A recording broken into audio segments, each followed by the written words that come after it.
I'm Rod Serling. You're listening to the 0 Hour. Rest your eyes.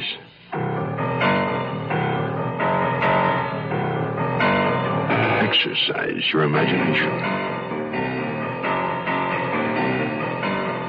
This week, Charles Larson's inside story of television murder. Someone's death.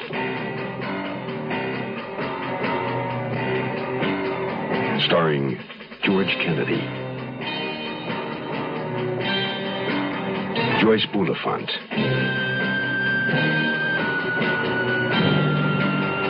and Robert Reed.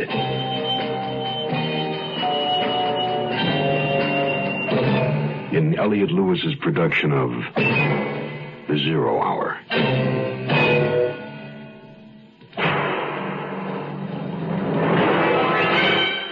Mutual Broadcasting System presents The 0 Hour. Sponsored in part by Quaker State Motor Oil and the Ford Motor Company. This is The 0 Hour on Mutual Radio.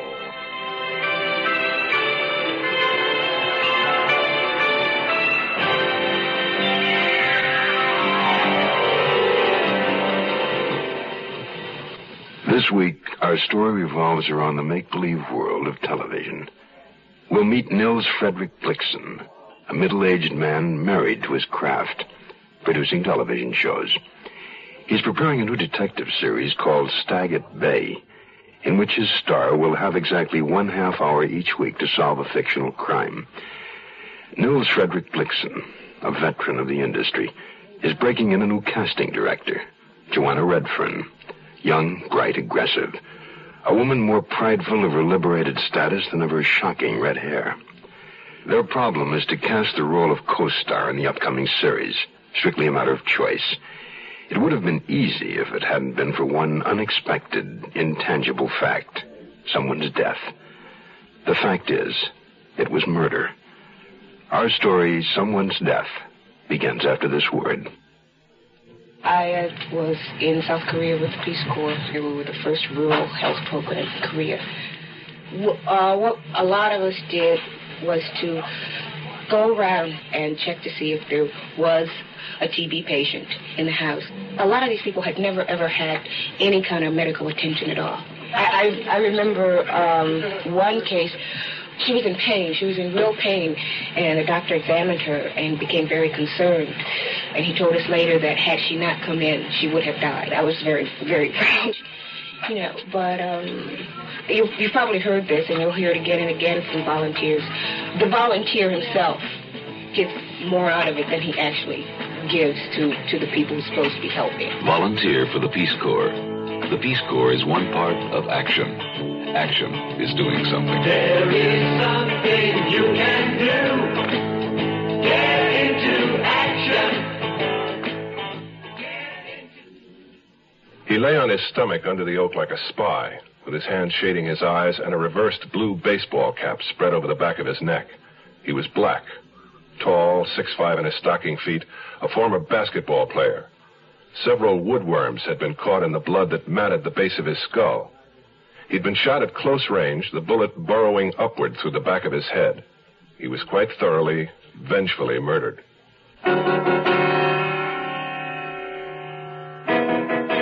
At the precise early morning hour that a young boy and girl in the hills along Mulholland Drive above Hollywood stumbled onto the body, I was in a projection room at the studio.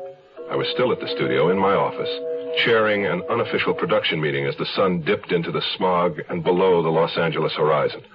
It was the 22nd of May. On June the 4th, come hell, high water, death, panic, or war, we had to be in production on the first of 22-hour episodes of a new TV series which I had originated and would produce called Stag at Bay, a detective series which is supposed to make me some kind of authority on murder. The meeting was a replay of 1,000, just like it.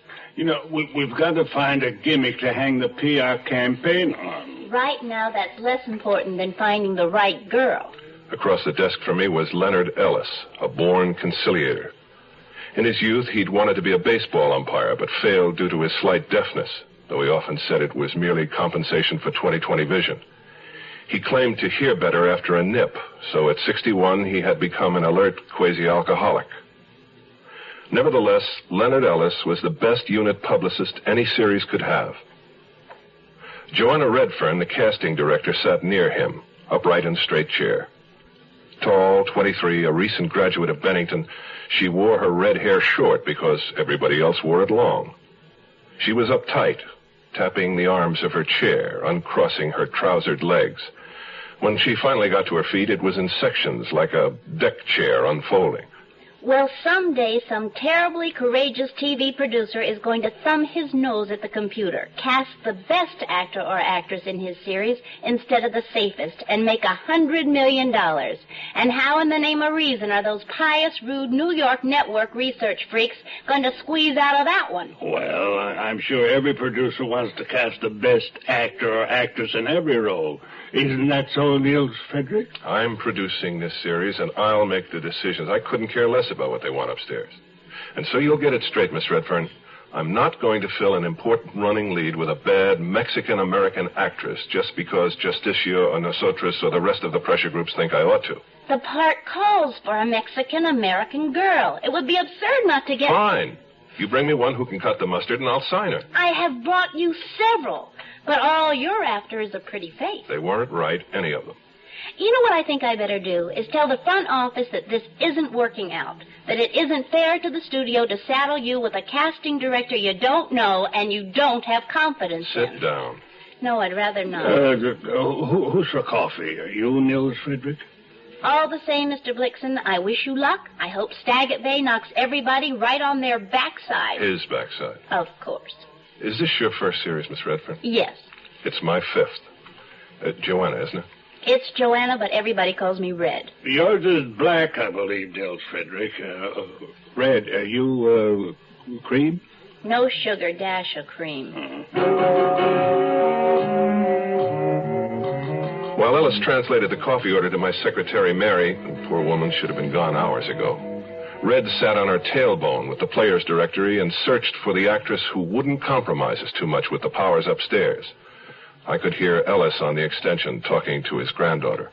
Hello, honey? Yeah. This is Grandpa. I'm going to be late again for dinner. Did you call me? Donnie Osmond? I thought you were in love with David Cassidy. Issue of which magazine? Oh. Anything with Donnie's picture on the cover. Yeah, I'll find one. I won't be too late. Bye-bye, sweet. Donnie's woman? Donnie needs her. She assured me last spring that Bobby Sherman needed her. Well, that's when she was a kid of 13. But now she knows what love is. Red, where did you meet Ellis's granddaughter? Oh, I've known Heidi for years. We're neighbors. You're kidding. No one in Hollywood has neighbors. Oh, Red and I live in the same, what do you call it, Red? Fourplex? Over under Longpre. It's a nice area. I love it. Yeah, they still dig their heels in about blacks, though. In this enlightened day and age? Yeah, you bet. In this day and age... I'm sorry, Red. Why? Did I walk into something? Well, what happened at the neighborly fourplex? Nothing happened. Yeah, right. Nothing. That, Tempest in a Teapot. Come on, tell me. Might springboard a script. No script. Just I had a black friend, somebody objected. Anonymous letters, you know. So what did you do about it, Red? Kissed him goodnight on the lawn after that. Didn't want anybody to miss anything. That's a good girl. Oh, here she is. Now, just look at this picture if you want to see one sweet actress. Now, I know she won't do. You're after a beauty. This girl looks like 10 cents worth of cat meat. Yeah. Got an interesting face. You mean ugly? True. You know Clifford Odette's Country Girl? Of course I know it. Do you think I'm illiterate? Well, how do you think the woman ought to be played? Mother Earth? Okay. I saw Isabel Chavez do Country Girl in Spanish in East L.A. a month ago, and I thought I'd die. This was a woman you could believe anything about. When the husband tells the director she was Miss Mexico, you believe. When he says she tried suicide, you believe that. You believe. Oh, nuts. I watched her, Joanna Redfern, Miss Clumsy of the Year, knock over a 7-foot-tall philodendron plant. While Ellis and I helped her prop it up again, she was tossing the plant's upper tendrils over the automatic fire extinguisher pipes in the ceiling, which caused her to split her shirt and dislodge an abstract of some English soccer players when she fell in exhaustion against the wall. Oh, you... Yet, like the young Hepburn, she was so secure in her ungainliness that it projected itself as a kind of high-born grace. I felt I'd never been stuck with a more aggravating girl in my life. I did all that in one take. Will you sit down, Red? Forget the plant. Just sit down. I'm sorry. I shouldn't have shouted. You certainly shouldn't have. Ellis, see if Mary fell in the coffee pot out there and drowned, will you? Yeah. Mary. Oh, dear. Oh, sorry. I didn't know you were right at the door about to knock. Here, let me help you. Joanna. Oh, me, yeah? Oh, I get so used to being called Red. Yeah. What is it, Mary? Well, I hate to interrupt, but I've got a message for Joanna. Who is it? Tell them to hold the line. We'll be through here in a minute. Well, actually, they're right outside. Look, Mary, if it's some agent... They're not agents, exactly. Well, who are they exactly? Bill collectors, men from Mars, what? No, they're policemen. Policemen? This is a private eye show. Tell them we're not casting men in blue. Right, Nils Frederick? You don't understand. They're... Well, come on, Mary. They're what? detectives. Detectives? And they want to talk to me? Yes. What about? They said it's something about a murder. There's a little town in western Pennsylvania called Oil City where they make peace of mind. They put it up in quart-sized green and white cans and ship millions of them all over the land to people who don't want to worry about their cars. This peace of mind for car owners is called Quaker State Motor Oil. The folks who make it are experts, men who really know motor oil, because that's been Quaker State's specialty for over 50 years. Quaker State starts with the finest natural petroleum the earth provides, 100% pure Pennsylvania-grade crude oil. Then they put it through step after step of refining and fortify it to fight heat and rust and dirt and wear and give your engine the protection it needs. Quaker State Motor Oil. Who says you can't buy peace of mind? Quaker State your car. You keep it running, young. You keep it running. We'll return to our story in a moment.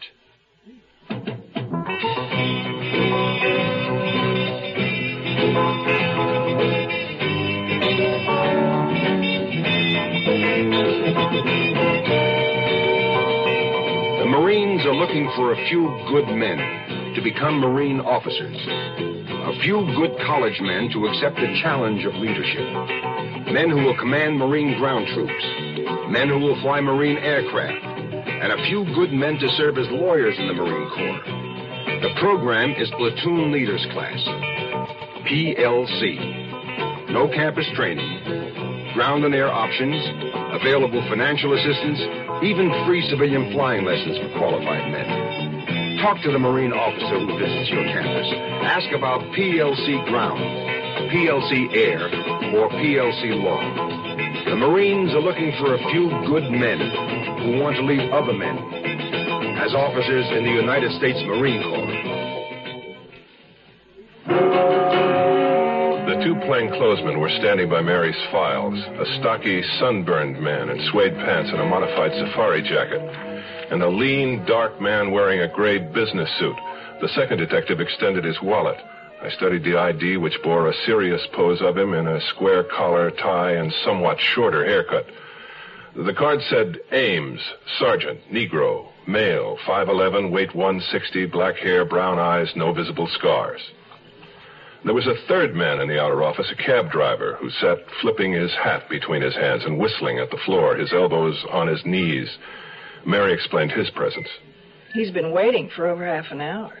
Miss Redfern, Joanna ordered him. Both men in red went through the open door into my office. As I turned to follow them, a messenger boy dropped off the rewrite of our opening show.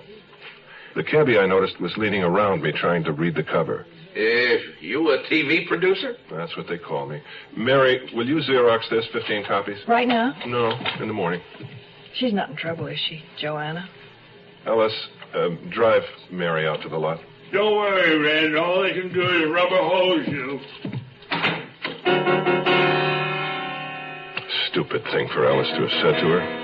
I liked Red. I could see Ames was quizzing her tough. Whether they resented it or not, I was going to go in. The cabbie was stretching his neck to try and see into the room. I closed the door.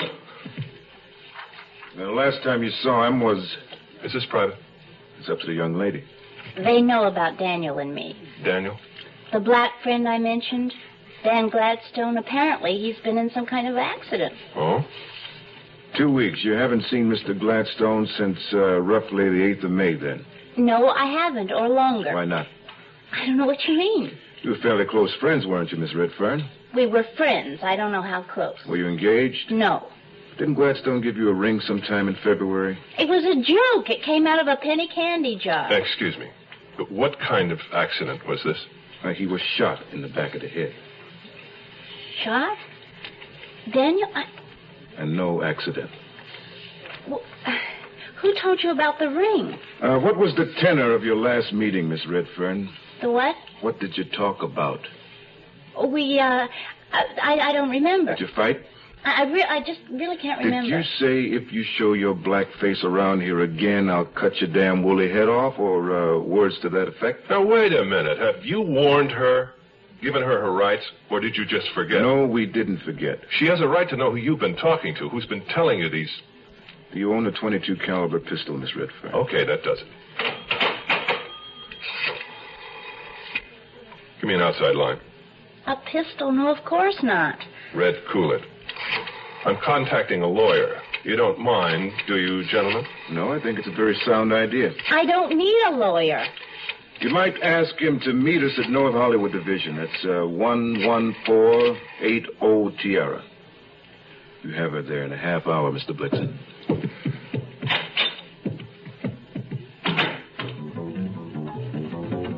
Murder on television is one thing. It's an episode. By the end of the last reel, it's solved.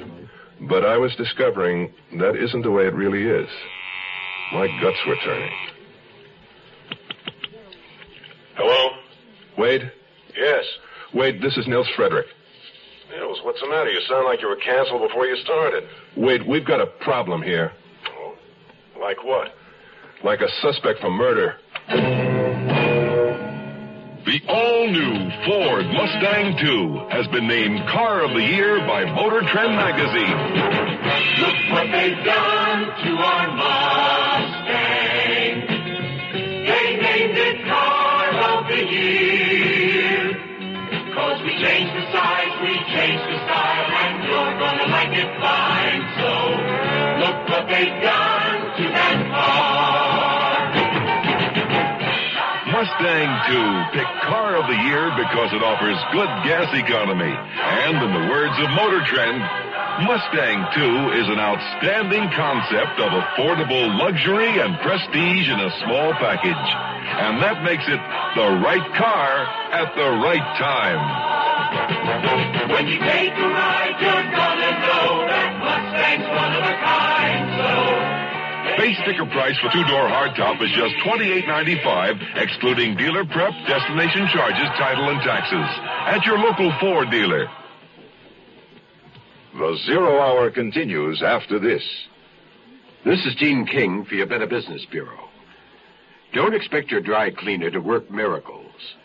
People expect him to pick out all the spots in a bundle of clothes and recognize the cause of each stain, including the invisible stains, which aren't apparent until the garment is cleaned.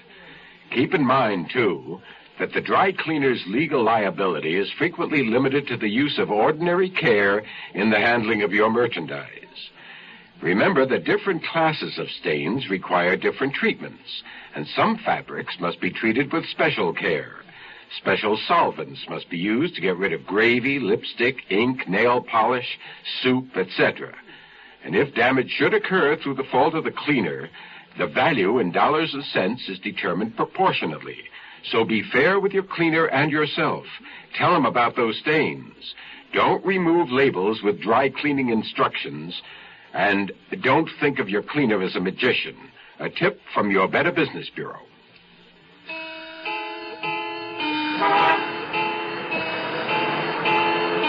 The city by night had a warm, wind-swept face. Los Angeles was a Mediterranean town, I'd always felt, despite its size and location. All day long, it lay like a girl on its back by the sea, half asleep under its dark glasses burning in the sun, amused by the boys who whistled and hung around. Only at dusk it began to stir. It would blink and sit up and rest its chin on its knees, gazing at the bronze-colored ocean, and perhaps accept a margarita or two. The cab driver didn't need a margarita. He was very talkative. Boy, looks like all the idiots are out tonight. Hey, look at that coot. Hey, there's a real dilly. You know, I tell you, I love this town. Too breezy back there for you? No, it's fine. Are you all right, Red? You haven't asked me whether I did it or not. Do you realize that? I haven't? All right, did you shoot the man? No. That's a load off my motor. Hey, did you see that jerk? A left turn and no signal. My wife wonders why I got a nervous stomach. Hey, you two want to buy a free press? No, thanks. Would you mind... What is your name? Jack. I thought I told you. The young lady and I have some things to talk about. No, sure. Private is private. You think I'm not the murderous type, then? If there is a type. There's a type that goes all to pieces in a jealousy situation. The first person I was jealous of was my sister. I was 4 when she was born. I couldn't understand why my father had done that to me. Don't you blame your mother, too? She didn't count. She died when I was 8. She and my father were separated by then. He was living in Pennsylvania. She was in Hartford. With you and your sister?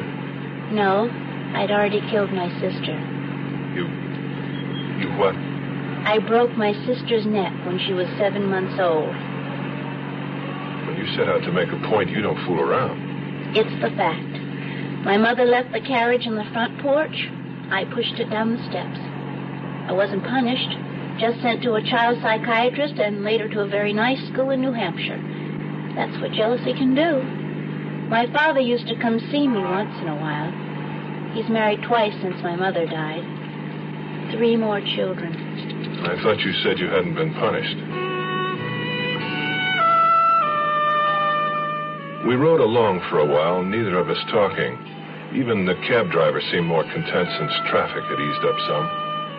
I studied Red during the silence. She struck me as being very vulnerable. Do you have any children? No. I know you're married. I looked up your studio biography. Well, then it's out of date. We were divorced in 65. Oh, let's see. I was born in 50, so I was 15 then. I'm sorry it didn't work out. We made a mistake and we rectified it. Very civilized. My dear girl, a divorce is about as civilized as a gang rape. We've been married 18 years. I think there must be something wrong with marriage. Not with the game, just with the players. This must be the place. Keep it running, Jack. We'll be going back into Hollywood. Hey, I'll tell you what I'll do. Why don't I grab something to eat and then I'll come back for you, huh? You don't want to buy the cab. Hey, wait a minute. What is this, a check? I'm sorry, we don't take personal checks. A voucher. I ride cabs a lot. Oh, thanks. Yeah, thanks, Mr. Blixen. Try us in about an hour. Sure. Niels Frederick, come over here. Wade Schreiber, your client, Joanna Redfern. How do you do? Joanna? Is it, Miss? Yes. Let's talk out here for a minute. I think before we go inside, we'd better clarify a couple of points. I didn't kill Dan. Yes, I understand that. I don't believe they're ready to accuse you of it. They're just trying to get to the truth. Believe it or not. They said he was shot with a .22? Yes, he was, and that's point number 1. Joanna, do you own a .22? No. Ever own one? No. Well, were you ever in contact with one? No. Okay, I'll buy that. Second, where were you last evening between, say, 10 and midnight? 10, Grauman's Chinese. You went to a movie? Yes. Wade, you act like a cop. Oh, come on, Nils, wait a minute. Who did you go to the movie with? Alone. You often go to the movies alone? Not often. I was just walking on Hollywood Boulevard. My car's in the shop. and I just went in. Where was he killed, Wade? On the valley side of the hills. You know that area? Not too well. Well, there's a dead-end private street off Berry. It's called Ruby. Oh, I know Ruby. You would. Some kids found the corpse this morning by the side of the road. Dead about 12 hours. How do you know Ruby Avenue? Oh, Lord. Wait, come on. How do you know it? Oh, we used to park up there. You in Gladstone? Once in a while. Had the body been dumped? No, his car was nearby. He was found about 20 feet from it. Hadn't been robbed, no sign of a struggle. So he knew his killer. He just strolled over under the trees, lowered his head, and somebody reached around and shot him. What's the matter, Red? You cold? Just a chill. I'll get over it. There seems to be a witness report on file here. Witness to what? Evidently, somebody heard you threaten Dan Gladstone. Threaten him? That's ridiculous. Joanna, did you two fight at all? Well, I wouldn't say fight. Well, what would you say? Well, I'd say that, we had words. What about? But nothing important. Does it matter? It matters. Now, please, Red. It must have been fairly important if it caused you two to break up. He was a pusher, and he tried to get me hooked. I loved him, or I thought I loved him, but I told him to get lost. Did you tell him, if you show your black face around here, I'll cut your head off? Oh, God. Yes, I did. Wade, what does this do to us? Well, I don't know, Nils. Sure gives him a peach of a motive to swing on. Well, we better go in. You are listening to Mutual's presentation of The Zero Hour. When they change a plane flight, I check to see if another is just as good or better. Fred Underwood, Kansas City postal worker, probably knows as much about airline schedules as the airlines. I want to give that extra service that goes with airmail. So I move it just as fast as I can to get it out of here. And airmail is moving. Now you can almost always get next-day delivery to cities up to 600 miles away. And two-day delivery anywhere in the country. Just mail by 4 p.m., use zip code, and mail from a specially marked airmail box. When I started here, it was all propeller planes and trains. And back in the post office, mail was handled the same way it had been for years. Now there's jet planes and zip codes, and airmail's really going places. Airmail and zip codes. They speed everybody's letters. If you don't know a zip code, check your phone book or call the post office. Help us help you. Use zip code. Rest your eyes and listen here to this week's continuing study in suspense, someone's death. I'm Rod Serling, and this is The Zero Hour. This episode brought to you in part by Quaker State and Ford. This is The Zero Hour on Mutual Radio.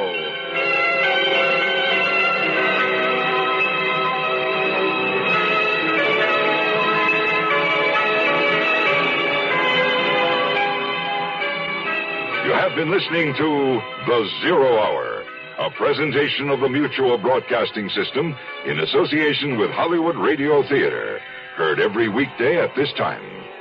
Rod Serling is your host. Zero Hour is produced and directed by Elliott Lewis. The Hollywood Radio Theater theme was played by Ferranti and Teicher and is now available on United Artists Records and Tapes. Hugh Douglas speaking. Tune in tomorrow. And once again, rest your eyes and listen here to The Zero Hour. This is the Mutual Broadcasting System.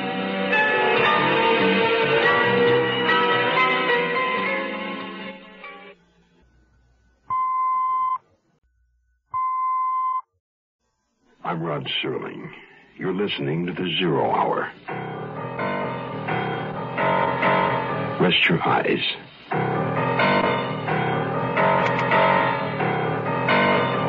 Exercise your imagination. This week, Charles Larson's inside story of television murder.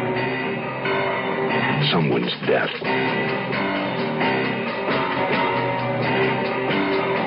Starring George Kennedy, Joyce Bulifant,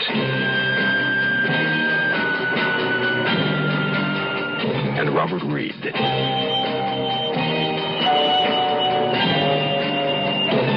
In Elliot Lewis's production of The Zero Hour.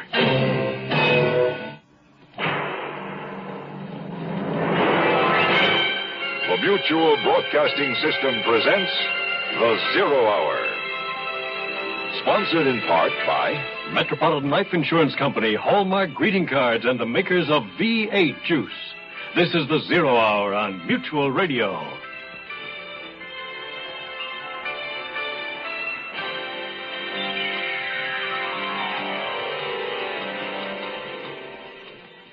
Television producer Nils Frederick Blixen is an expert at solving murders of the fictional variety. But he's found that it's nothing at all like the real thing. The real thing keeps you awake nights, drives you in endless circles, and cannot be solved in a half-hour time slot. The police have taken away his young female casting director, Joanna Redfern, who at this point has been cast herself in the leading role in a very real murder. But for Nils Frederick Blixen, Joanna is all wrong for the part, even though he now knows she's played it once before. Someone's death continues.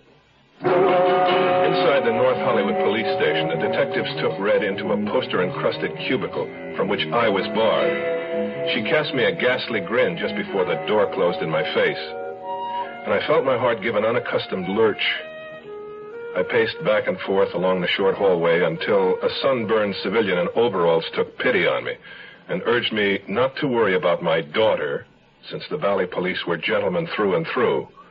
I thanked him and went outside, cut to the quick. She could be my daughter, damn it. I became obsessed with the idea that something had gone wrong and that they were booking her. I told myself I'd count to 10.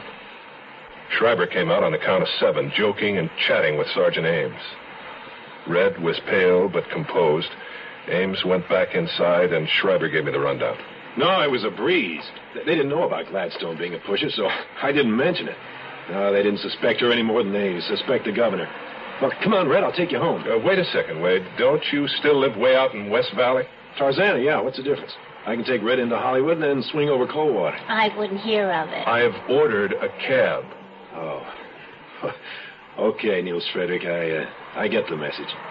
Well, I'll call you tomorrow, Red. We'll have dinner one night. You doing anything Saturday? No. Good, it's a date. And, good night, buddy. Good night, buddy. Give my love to all your kids. Sweet man. My company's lawyer. We've been friends for years. Well, let's walk to the corner. Maybe there's a cab stand there or a bus. How old is he? 30, 31. You mentioned something about kids? He's got 4. Holy Moses. Hey, cab. Oh, Jack. Oh, Jack. Nice wife, I suppose. She's not married. She died. I'm sorry I'm late. I was hungrier than I thought. Hey, you're a producer. Any chance of getting studio work? Transportation? You'd have to check with the union. Forget it. Maybe I'll go back to school. Landscape architecture. I used to work for a Japanese nursery up in Montrose. Boy, that really turns me on, Japanese gardens. You know what I mean? You know what a haiku is? Japanese poem. 3 lines, 17 syllables. Quote, white cherry blossoms, colder than snow when I call, and you are not there. Oh, son of a gun. That's your own composition? Birthday present from an ex-friend of mine. Very dark friend. I'll make a right turn onto Longpre, Jack. Hey, Miss Redfern, the secretary told me you didn't have a car. You get off work around the same time every night. I'm usually someplace near the studio. I could pick you up on a regular basis, you know? Well, I have a car. It's just in the garage now, but thanks. How about picking me up? I don't have a car. I'll write you a free haiku every 5th trip. The heck with the haikus. I do it for the money alone. What time? 6. Oh, right here. The big brown fourplex on the left. No, wait for me. I won't be long. Oh, no, I can't. My wife will kill me. Look, I'll take another voucher. That's $3.10. Pick you up tomorrow at 6, Mr. Blixen. I was glad for the opportunity to be alone with her. We stood on the sidewalk a moment while she gave me a rundown on the tenants in the building, pointed out where she lived, on the 2nd floor. Downstairs right was where Leonard Ellis and his granddaughter Heidi lived. Odd little girl. How odd? She never blinks, for one thing. She's 14 going on 45. I spent age 14 in tears. Maybe that's why I distrust her so much. She doesn't cry. Never needs comforting. What happened to her parents? They were both in the Army. Killed themselves. It was horrible. Ellis had to take over. He adopted her. I hinted to him once he ought to send her to an analyst. He almost hit the ceiling. She lives on comic books. Got them piled in the garage so high you can't get a car in. She's very spiritual around her grandfather. But twice now I caught her burning grasshoppers to death with a magnifying glass. She sounds like a charmer. Could Heidi have heard your argument? Was she at home that night? She's always home. She's always around. I followed Red up toward the fourplex. It was a house that only could have felt comfortable in Southern California. Curved red Spanish tiles lay on the flat roof like a matador's hat on an Iowa woman. There was a moving blur on the porch swing. She was an unmemorable girl, Heidi, half hidden behind long flaxen hair that fell to her bosom. At odd moments, she'd nudge some of the hair away from the left side of her face. I never saw the right. She wore jeans, a checkered shirt that hung out, covering her thick waistline, and painted toenails. Hi. Aren't you in bed? Oh, this is my boss, Mr. Blixen. This is Heidi. Oh, Heidi. I knew your grandfather. He works for me. Do you know Donnie Osmond? No, I'm afraid I don't. I know the Lone Ranger, though. He's a fine man. You know why the Lone Ranger and Tonto broke up? No, why? You found out what Kimosabe really meant. That's a joke, son. It's a real thigh slapper. Well, where's everybody? They're all in Boom Boom's playing cards. Did the thugs find you? They found me. Were they here? I don't know. Of course you know. You talked to them. They said you killed Dan Gladstone. Did you know Peter Lorre? Heidi, what's the trouble between you and me? Well, then, don't answer.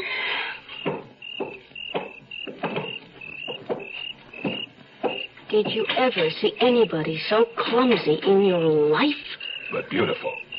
Red? She curdles my milk. Thinks she's the Queen of Sheba. I hate her. I really hate her. You know who she looks a lot like? Your mother. My mother?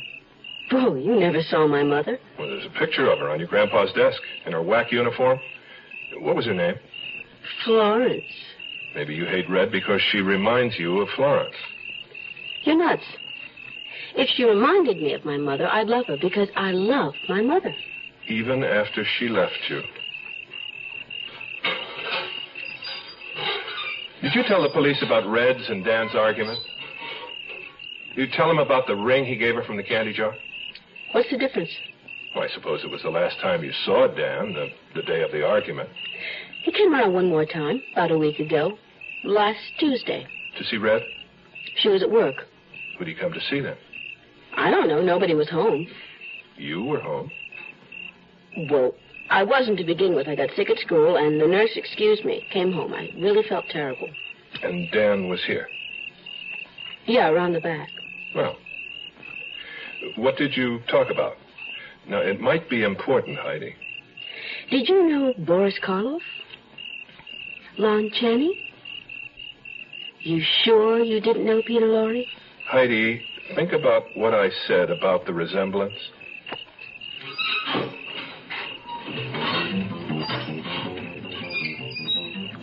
She just sat there, her arms wrapped around her body. Never had I seen such malevolence on the face of anyone so young. I thought about what she'd said about hating Red. I believe she really meant it. Sun is shining, things are growing, things are going well with you and me. Future planned together, a wishful life together, and things look bright as they can be. We're helping 40 million people, was 40 million people, will know the future is now. And that's the power of life.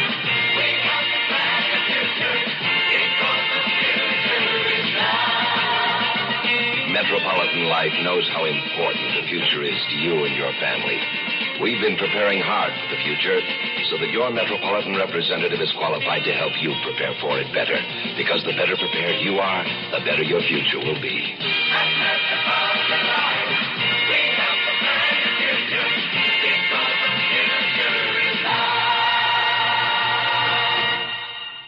We'll return to our story in a moment. At 19, Jill Kinmont was one of America's top women skiers, till an accident on an icy slope left her paralyzed.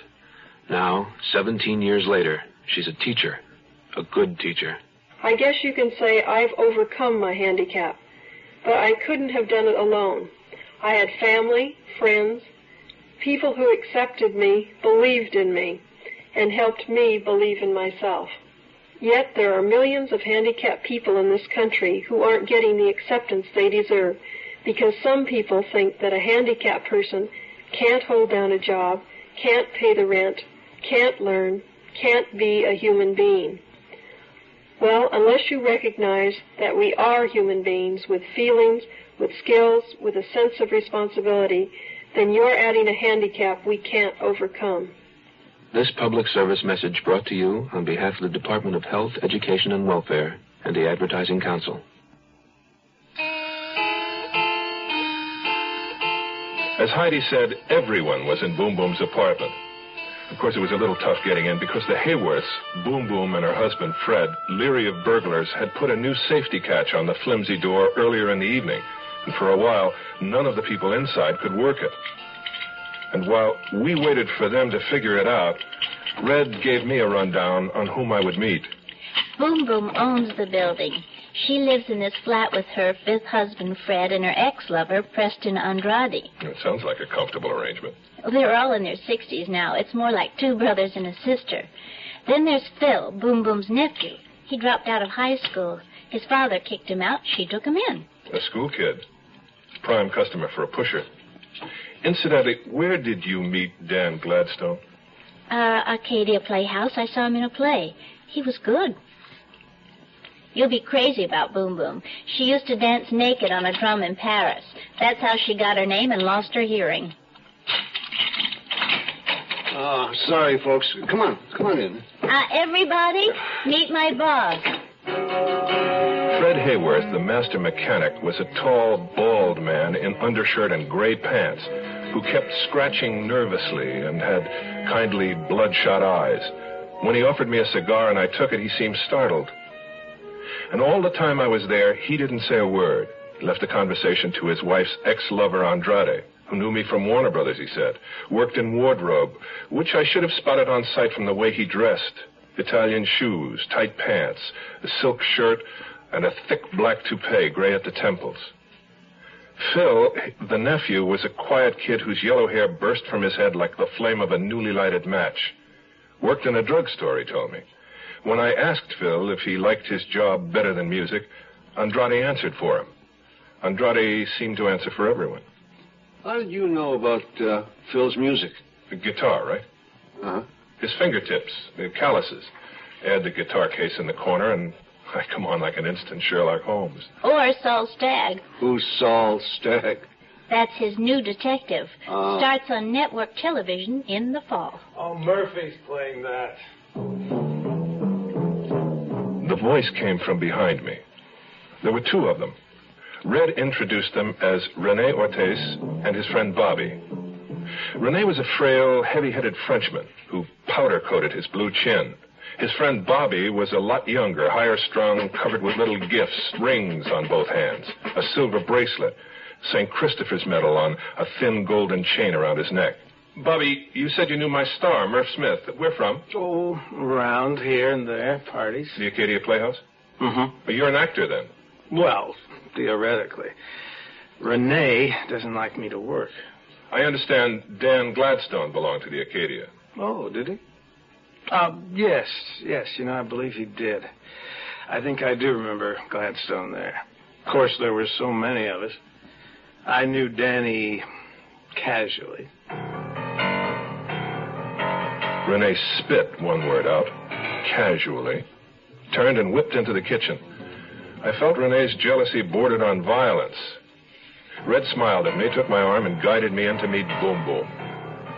And I, Nils Frederick Blixen, got drunk on Boom Boom Hayworth that night in Hollywood and never recovered. It was love at first sight. She had never been a beautiful woman, and now at 60-odd, she was big-hipped, rattled-looking, and quite deaf. But there was enough left in her violet eyes and the seductive way she used her hands to effectively tongue-tie a stronger man than I. She wore a green gambler's eye shade over her dyed jet-black hair. She sat at a round table covered by a blanket and a multitude of poker chips, and extended both hands to me as gently as a child touching a pony's nose. How nice. How do you do, Boom Boom? Oh, you don't have to shout, chérie. I'm not that deaf. So you are the one who saved our dear Joanna from the sale flic. Oh, no. Let me correct that. I didn't save her from anything. The police simply began questioning Red because she and Dan Gladstone had been going together. Listen, we didn't mean to break up your poker game when we came in. I know. Of course. You two go upstairs, have fun, no? Good luck on your new series. Your name again? Blixen. No. We are friends. Nils Frederick. Nils Frederick. Charming. Thank you, Boom Boom. Andrade, get me a cigarette. Who's your leading actor, chérie? A young man named Murphy Smith. I'd love to meet him. When we get into production, you come on out. I adore it. It's a date. You, come. You kiss my cheek, huh? Good night. Night, everybody. We're glad you stopped in.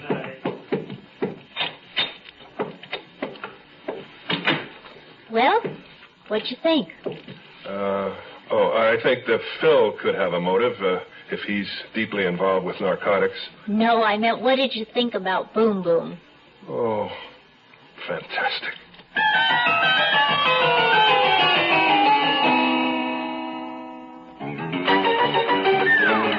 I love you.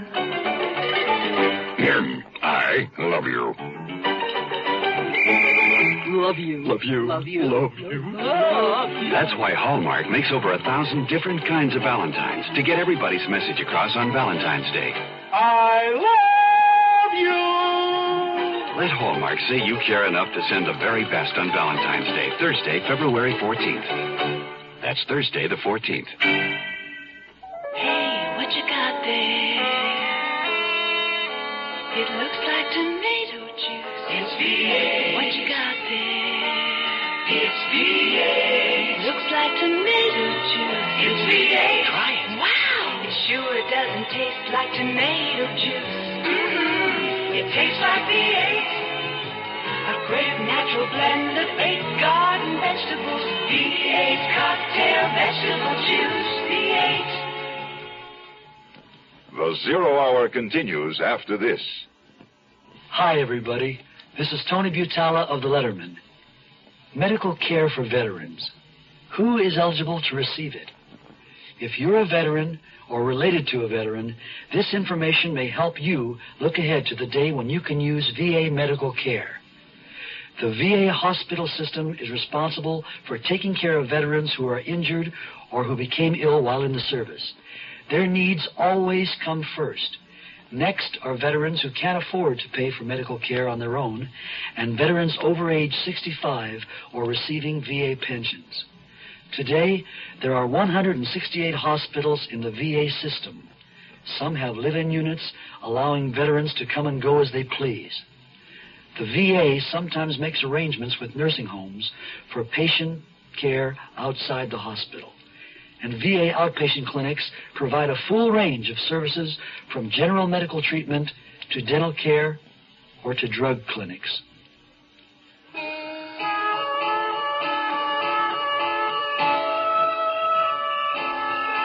There was no sign of the cab, and the porch swing was empty. Heidi was gone. I filled my lungs with jasmine scent and then climbed to the second landing to Red's apartment. She'd gone up a moment or two before me to fix us each a drink. When I came in, I could hear her in the kitchen, knocking things over. She came out with 2 scotches, neat. I called your cab again. The woman said that he was on the way. Cheers. Cheers. It must be awful not to have a car in this town. I don't know how you manage. Well, you were lucky not to have had one last night. Last night? Gladstone's murderer drove to and from the ambush. Your car was in the shop. Yes. Well, to be 100% candid. It wasn't in the shop. No, it was in the shop, all right. Oh, hell, they'll find out anyway. I borrowed Renee's. Naturally. It's almost as if a malignant fate were pursuing me, isn't it? Did you tell Wade Schreiber this? About malignant fate? About having Renee's car? No, I didn't. I will, though, I promise, soon as I see him. Tell me about the letter, the anonymous letter concerning you and Gladstone. What about it? It's just one of those hateful, illiterate ravings. It didn't make any sense. What did you do with it? I tore it out. Which one did it threaten, you or Gladstone? Both of us. If he ever came back again, or if you ever saw him again, is that the idea? More or less. And Gladstone did come back, and now he's dead. Well, you can't call that cause and effect, because he certainly never came back after I booted him out. Ah, but he did. When? Last Tuesday. How do you know? Heidi told me. Oh. Don't you believe her? Oh, well, let me put it this way. Heidi romanticizes. All right, indulge me. Assume she was telling the truth for once. Who would he have come to see? Boom Boom? Maybe he was crazy about Boom Boom. What'd she think of him? He was a man. She approved. Did Boom Boom's husband, what was his name, Fred, did he approve? Fred believes in letting people do as they please. Fred isn't even jealous of Andrade. Why should he have fussed about Danny? Preston Andrade isn't black. Oh, nobody around here cares about that. Jealousy isn't always justified. Remember? If you're referring to my sister, that's rotten. I'm sorry. Did you notice anything peculiar about young Phil downstairs, like his barbiturate eyes? Let's say he makes a decision one day. He decides he loves his music more than his downers. He tells his suppliers to bug off. The supplier threatens to tell Phil's aunt. Phil tries to scare him away with a letter. It doesn't work. You want another? Well, if you insist on playing detective. I do. 2 points. First, Ellis was wrong. There were blacks living around here, to my knowledge, as far back as the 40s. So the objection to Dan wasn't from that quarter. Point 2, the letter made a threat, and the threat was carried out. That scares me. Because we're dealing with a nut? We could be.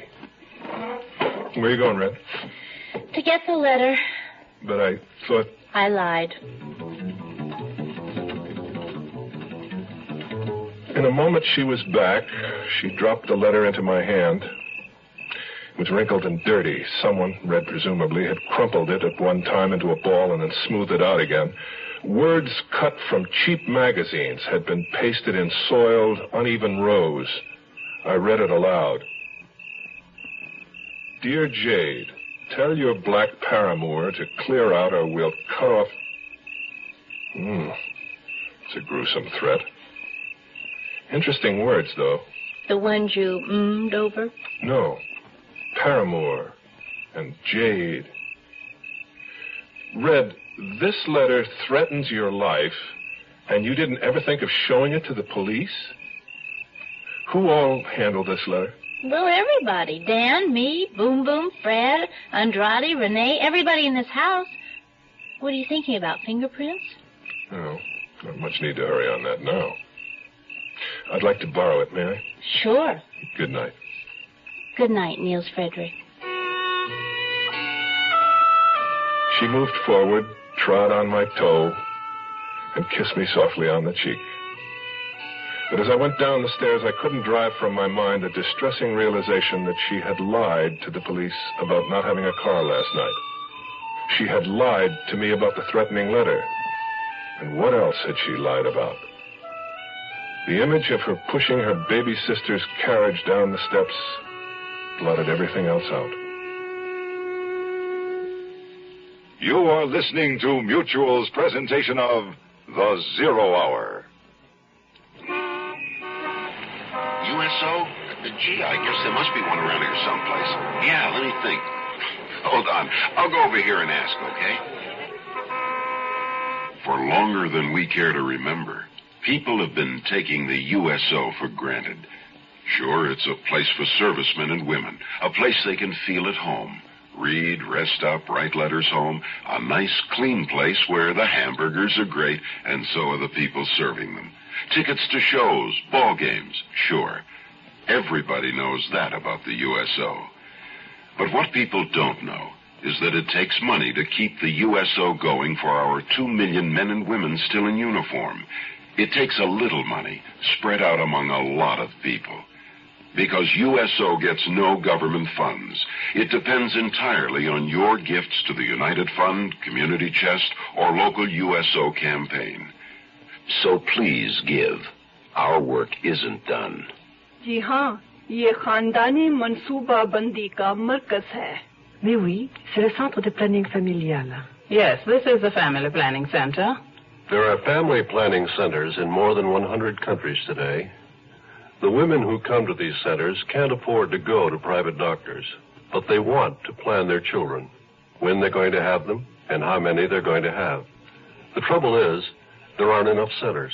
Just in the United States, there are nearly 5 million women who have no way of getting modern family planning help. And that's nothing compared with the world problem. Some countries don't have enough family planning centers. Some don't have any at all. This year, again, many women will have babies not because they want to, but because they have no choice. Sad for them. Sad for the world. With family planning help, these women, too, will have babies only when they choose. So that all the people of the world may have this freedom of choice, support Planned Parenthood.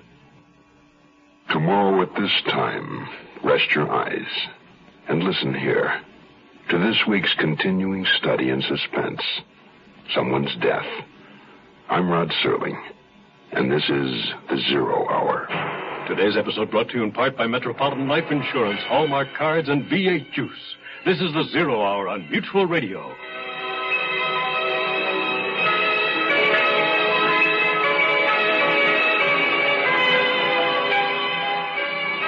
You have been listening to The Zero Hour, a presentation of the Mutual Broadcasting System in association with Hollywood Radio Theater, heard every weekday at this time. Rod Serling is your host.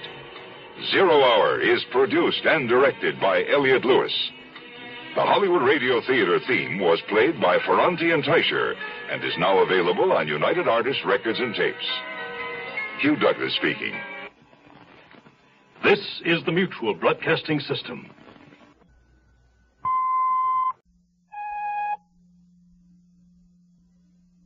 I'm Rod Serling.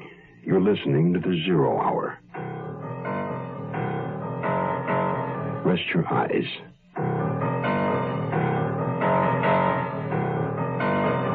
Exercise your imagination. This week, Charles Larson's inside story of television murder. Someone's death. Starring George Kennedy, Joyce Bulifant,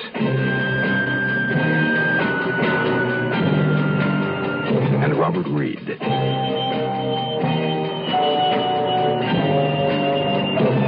In Elliott Lewis's production of The Zero Hour.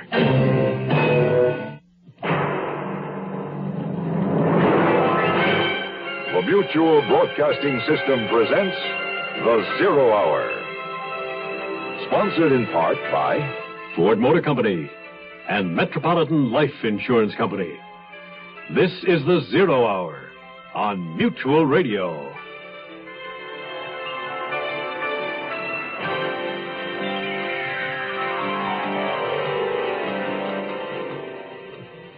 The medium of television has become very much a part of our lives.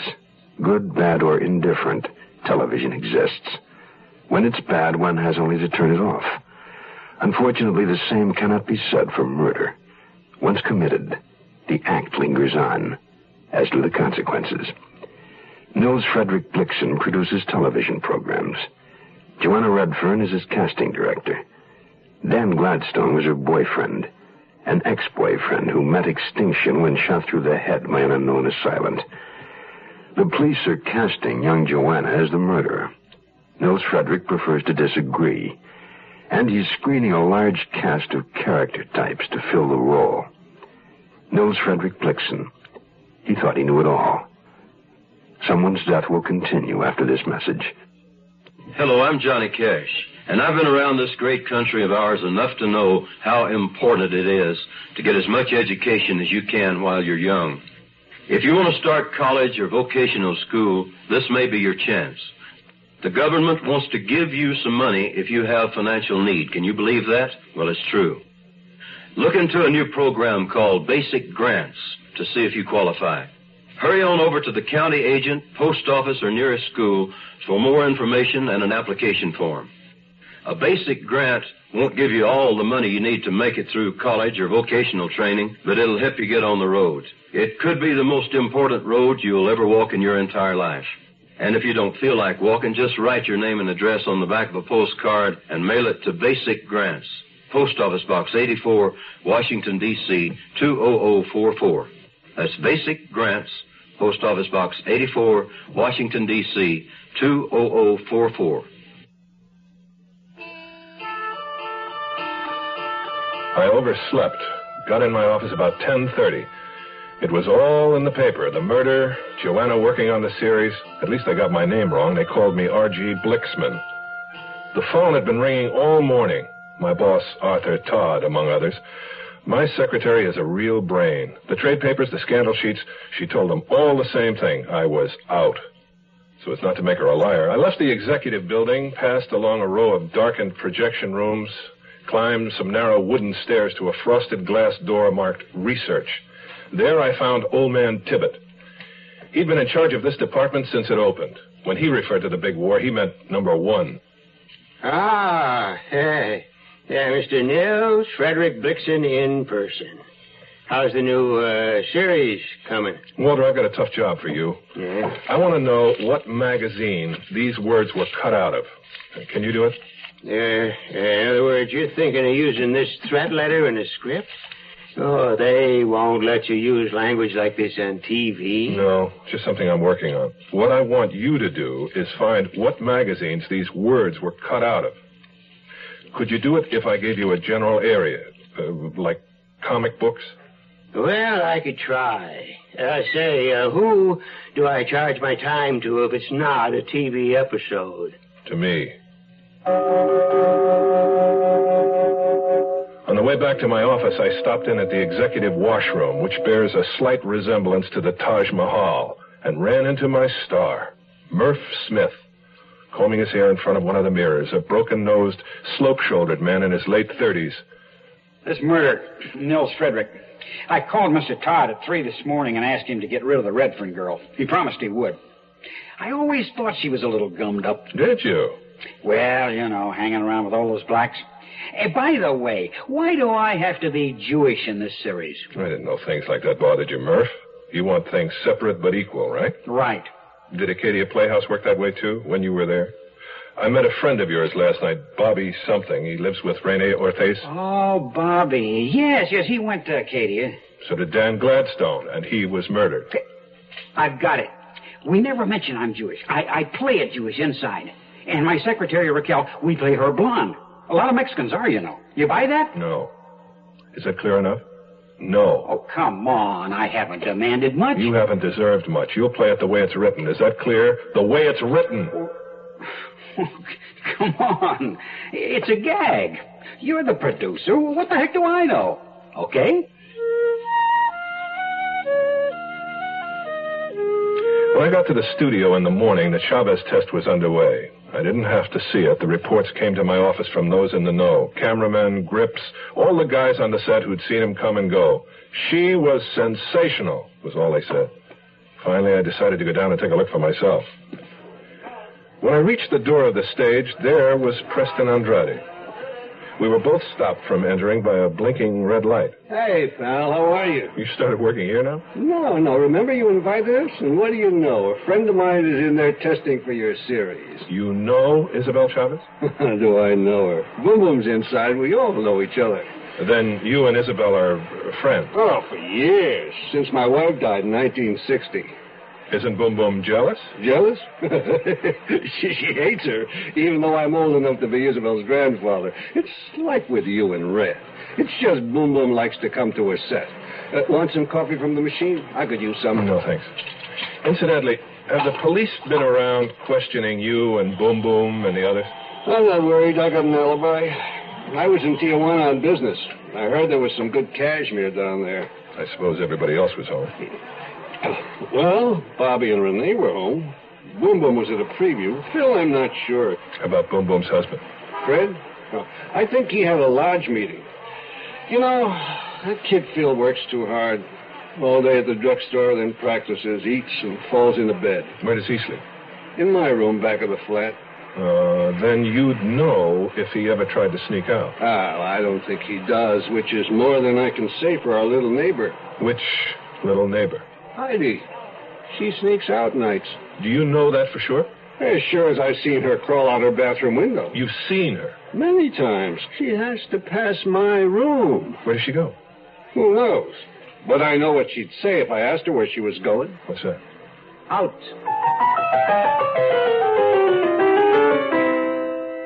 Hello, this is Hugh Downs. Recently, I participated in a Ford LTD fuel economy run from Phoenix to Los Angeles, where the average for 5 cars was 18.8 miles per gallon, with standard 351 E8 engines. The high was 20.3, and I averaged 19.7. My first reaction was surprise, because I think you'll agree the numbers sound a little high. So I'd like to stress that gas mileage depends on many factors. Things like total weight, maintenance, road and driving conditions, and you might not get the same results. But probably most important of all are your personal driving habits, how you behave when you drive. And one of the things we did in the test was to make a point of never exceeding 50 miles an hour. I think all of us who participated would agree that driving reasonably is a very modest price to pay for something else you can get from a Ford LTD. The good feeling of riding in a solid, well-made automobile. The quiet riding Ford. The closer you look, the better we look. We'll return to our story in a moment. In this life, one thing counts. In the bank, large amounts. I'm afraid these don't grow on trees. You got to pick a pocket or two. You got to pick a pocket or two. Hello, my dears. This is Fagin calling, otherwise known as Rob Moody. You got to pick a pocket or two. The music you're hearing is from the score of our show, Oliver. Great things happened in those years, and great things are still happening today in many fields. One of these is the field of art research. New methods are being found to prevent and treat the heart diseases, and that means longer, healthier lives for all of us. Please support this life-saving work with a gift to the Art Fund this month. It takes all of us working together. Remember, you got to pick a pocket or two now and again if you want to help. We have to pick a pocket.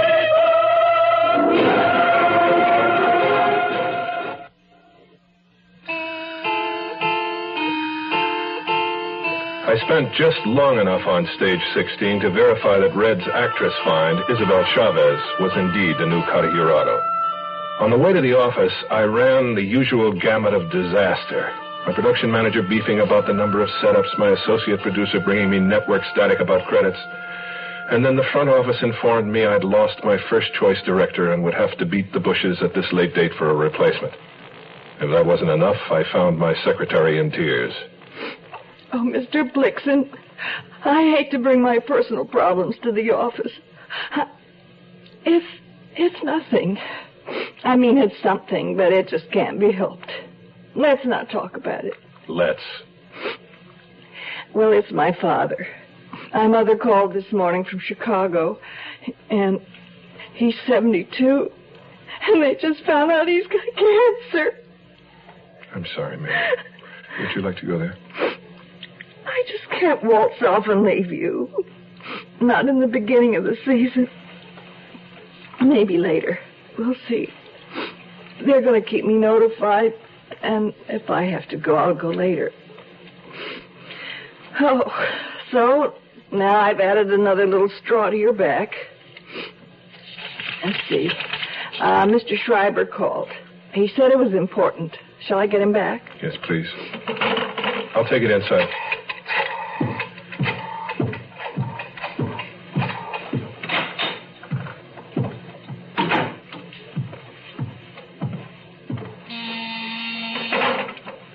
Yes, Wade. Mills? Look, I've had another conversation with my friend at the North Hollywood station. Apparently, Joanna lied to them about something. All he'd say was she told a whopper they'd checked up on it, and she's in big trouble. Now, he expects Sergeant Ames to go to the DA within the next 10 days. If it's about the car, she told you she borrowed Renee's car that night, didn't Yeah, she? she told me that, and I told the police it's not that. They've checked Renee's tires, and they don't match the tracks they found. I didn't know that they'd found any tracks. Oh, yeah, a couple of pretty good ones. Fairly well-worn Firestones. Then what else could it be? Well, unfortunately, she's the only suspect who seems to have had both motive and no real alibi to speak of. What about Gladstone's clientele? Surely Ames knows by now he was a pusher. No, Gladstone was very small potatoes, just starting out. His supplier's in Tijuana, but informers haven't turned up a thing. Wade, you still have a couple of private operatives on the payroll? Yeah?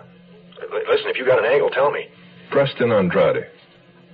He said he was in Tijuana the night of the murder buying cashmere. Now, there's nothing easier to check out. So, what's your point? I don't know.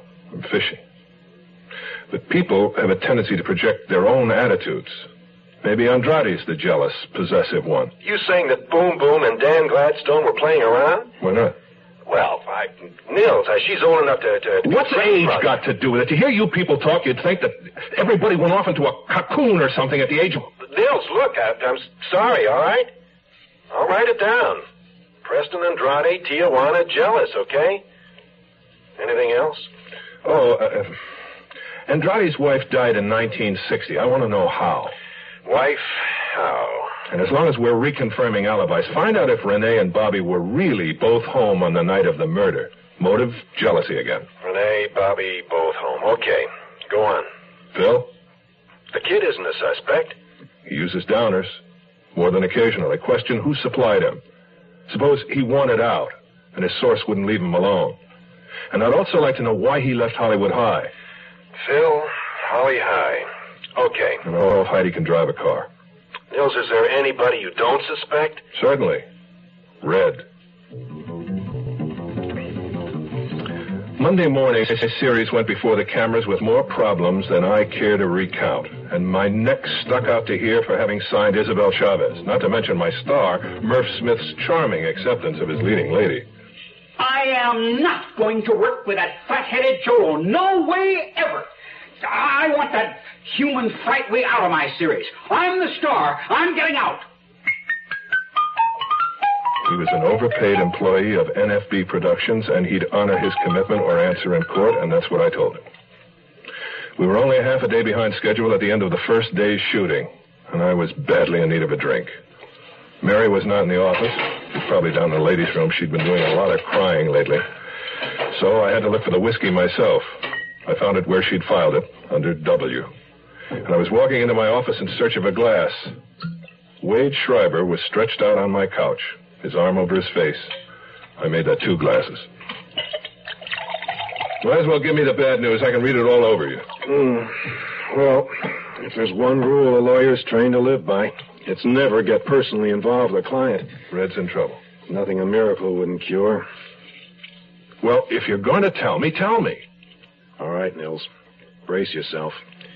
You know the .22 that was used to kill Gladstone? They found it? Not yet. But they found out where it was purchased. And a gun dealer says he sold it to a young woman. Let me guess. The woman was a redhead. There'll probably be a warrant out for Red by tonight.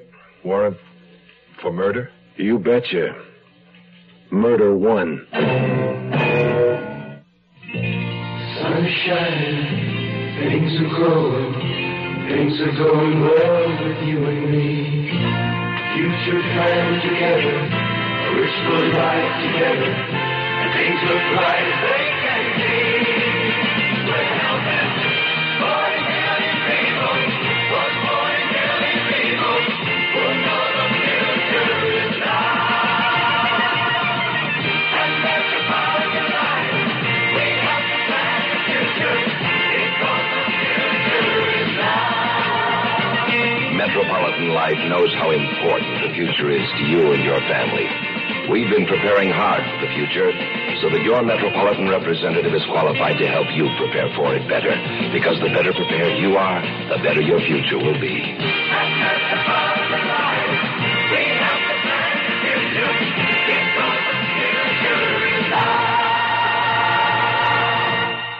The Zero Hour continues after this. Here's a tip from your Better Business Bureau. Properly cooked vegetables add interest and enjoyment as well as nutrition to a meal. Cooking only long enough to make the vegetable tender tends to preserve more flavor and better texture than prolonged cooking. And when you buy vegetables, demand freshness. Check the characteristic signs of freshness, such as bright, lively color and crispness. Handle produce carefully. Someone must pay for vegetables lost by rough handling, and in the long run, it'll probably be you. Incidentally, don't buy just because of low price. It doesn't pay to buy more vegetables than you can properly store in your refrigerator, or you can use without waste. Most vegetables can be stored for 2 to 5 days, and it's really penny foolish to buy fresh vegetables affected by decay.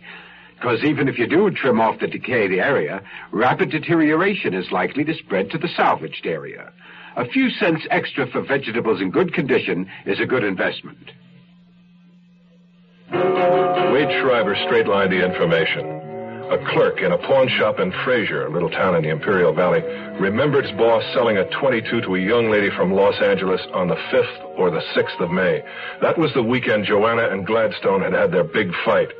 The 6th was also the Sunday Joanna had told the police when she just got into her car and drove through the Imperial Valley. Yeah, if the guy can identify Joanna's picture, they'll have her. They won't have anything except a girl who bought a gun in a moment of fear and panic, probably to defend herself with. Yeah, that's what I like about you, Nils, an unbiased opinion. Have you told Joanna? I would if I could find her, but I can't. I think she's run out. Well, the police know where she is. She's their chief suspect. They must have a tail on her.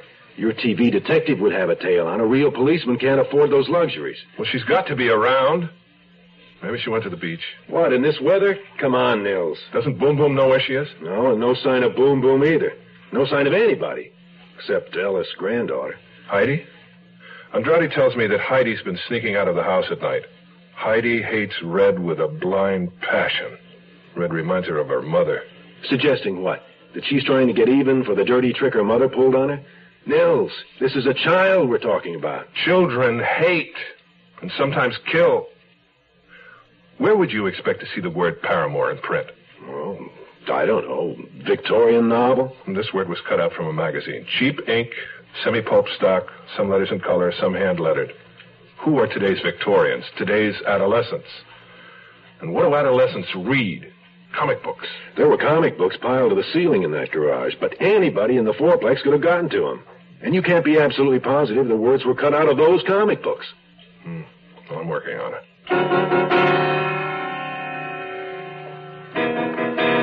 As I entered the sound stage, they had just wrapped up the day's shooting. My star had retreated and peeked to his dressing room. Isabel Chavez was slumped in a canvas chair with her name lettered on it. He's a real thinker, isn't he? He's a talented child who expected us to cast a starlet he could dominate, not an actress that he'd have to compete with. Oh, for the life of a movie star, the glamour, the excitement, the aching behind. You're doing great. Oh, one thing, Isabel, before you go. Yes? I just heard about a deal on 4 new tires. I can't use them. Wondered if you or maybe Andrade... Not me. I'm in good shape, and Andrade just bought some. Oh, really? When? Well, 2 weeks, I think. I don't suppose you'd remember what they were. Sure, the same as he turned in Firestones. Hasta luego, patrón.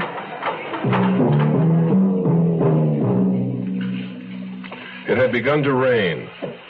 Ellis was coming toward me across the lot. He was drunk, weaving drunk, as though he'd been wandering, not sure of where he was. He kept widening his eyes in an effort to focus. We stopped under an overhang. Hey, how are you? Mary said you wanted to see me. Red's in trouble, Leonard. She's going to be arrested. I need a drink. You're going to choke eventually on that poison. Oh, I said this. Who'd even notice I was gone? Heidi. Come on, Leonard. Let's get back to the office. Heidi doesn't give a tinker's damn about anybody but herself. Her mother, daughter. The bad seed. I know it. The question is, where did her mother get it? Not from my side of the family. Never was a murder on the other side till her. It doesn't matter what your priest thinks, my friend. Suicide is not murder.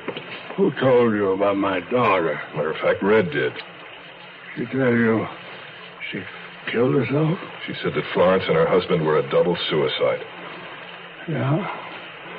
Florence shot her husband in the head after dinner one night and then stuck the gun in her own mouth and pulled the trigger.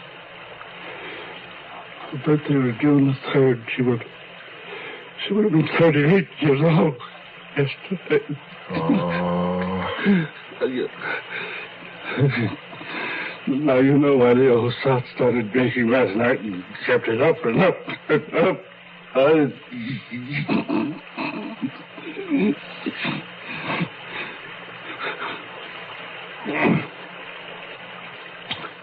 I'm all right. All right. Don't worry.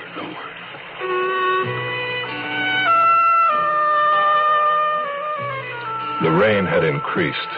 It fell straight down in steely sheets, roaring onto the pavement. I raced up the slippery steps, on into the building and into my office. Ellis right behind me. Oh, wait, he's just coming in. Mary seemed suddenly flustered. She was on the phone, jiggling it to get her party back. Jack was there, waiting to drive me home. Hi, Mr. Blixton. Hey, can you believe this rain? Jack. Mary, was that Red on the phone? No, it was Heidi for her grandfather, but she's hung up.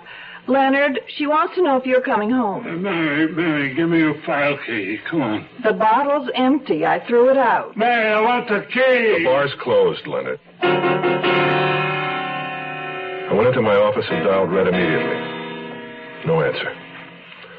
I put the phone back in its cradle, vaguely conscious of the conversation from my outer office. Mary was on the phone talking to Heidi, something about whether or not Ellis would be coming home for dinner.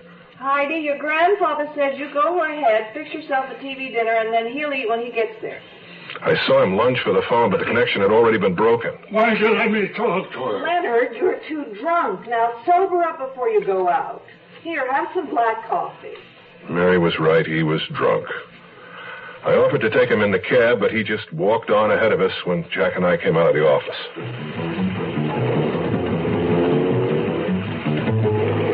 I told Jack to take me to Red's apartment. The only thing I could hope for was that I'd find her there. I wasn't in the mood for conversation. Hey, I made one up for her. A haiku for Miss Redfern. You want to hear it? Listen to this. Snowman on the hill, melting in the springtime sun. That's me when you smile. That's nice, Jack. Nice. You kidding? It's lousy. No, not at all. Not lousy at all. I know exactly what you mean. Exactly. And I did. Exactly. Snowman on the hill, melting in the springtime sun. That's me when you smile. There was no smile when we got to Red's place. There were police cars, flares, and barricades. More units? Any units in the area to 16,000 along the A cop in the street was waving for us to drive on. I told Jack to go back to the corner and wait for me. Then I changed my mind when I realized that all of the excitement was at Ellis' apartment. There was no way to make out a voucher in the downpour, so I dug out a $5 bill, paid Jack, and sent him away. Sergeant Ames? Oh, Blixen. Where's Miss Redfern? In custody. She's been booked for this murder, too. This murder? In 2 minutes, I had the story. Detectives Ames and Griswold had been second and third to see the body. Red was first. They found her standing over it. Heidi Ellis was dead, murdered, and Heidi's blood was all over Red's hands.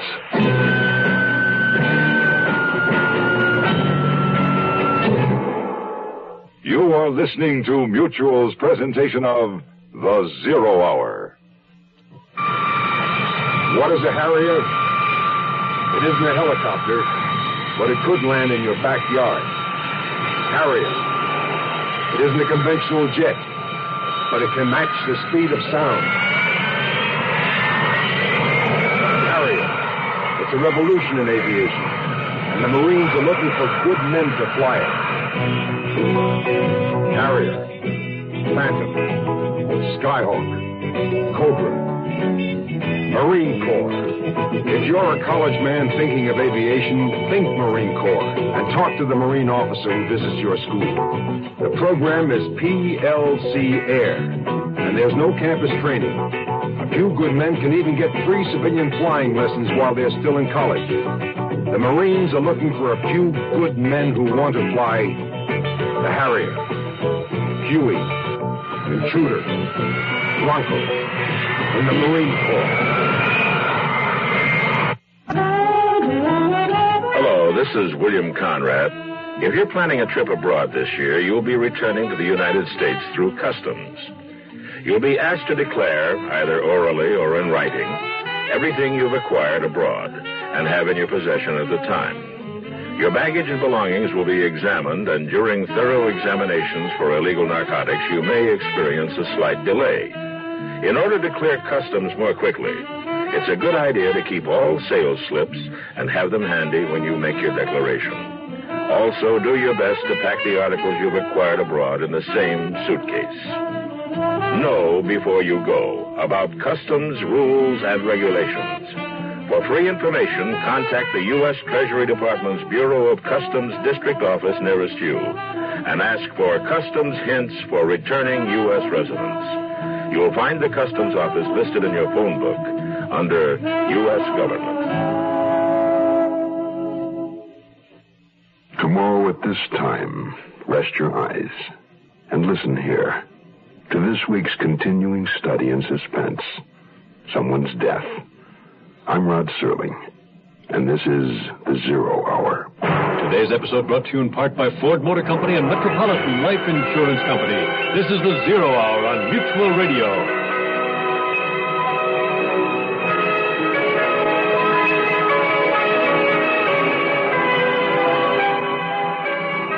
You have been listening to The Zero Hour, a presentation of the Mutual Broadcasting System in association with Hollywood Radio Theater, heard every weekday at this time. Rod Serling is your host. Zero Hour is produced and directed by Elliott Lewis. The Hollywood Radio Theater theme was played by Ferranti and Teicher and is now available on United Artists Records and Tapes. Hugh Douglas speaking. This is the Mutual Radio Network.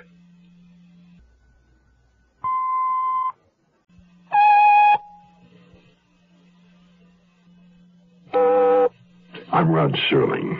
You're listening to The Zero Hour. Rest your eyes.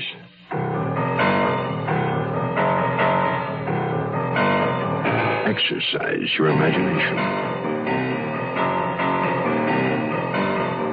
This week, Charles Larson's inside story of television murder. Someone's death.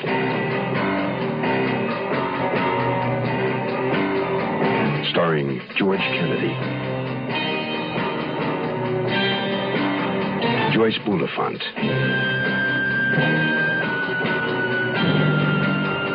and Robert Reed.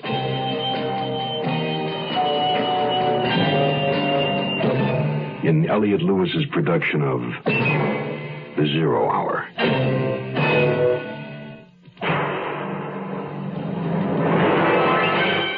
The Mutual Broadcasting System presents The Zero Hour. Sponsored in part by the makers of V8 Juice, the makers of Wrigley Chewing Gum and Beechnut Chewing Tobacco. This is The Zero Hour on Mutual Radio.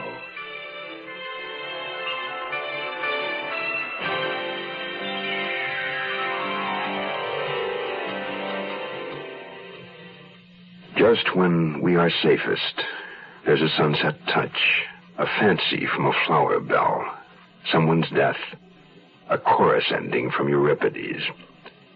Robert Browning on Men and Women. For television producer Nils Frederick Blixen, Someone's Death was prologue to a show unwritten.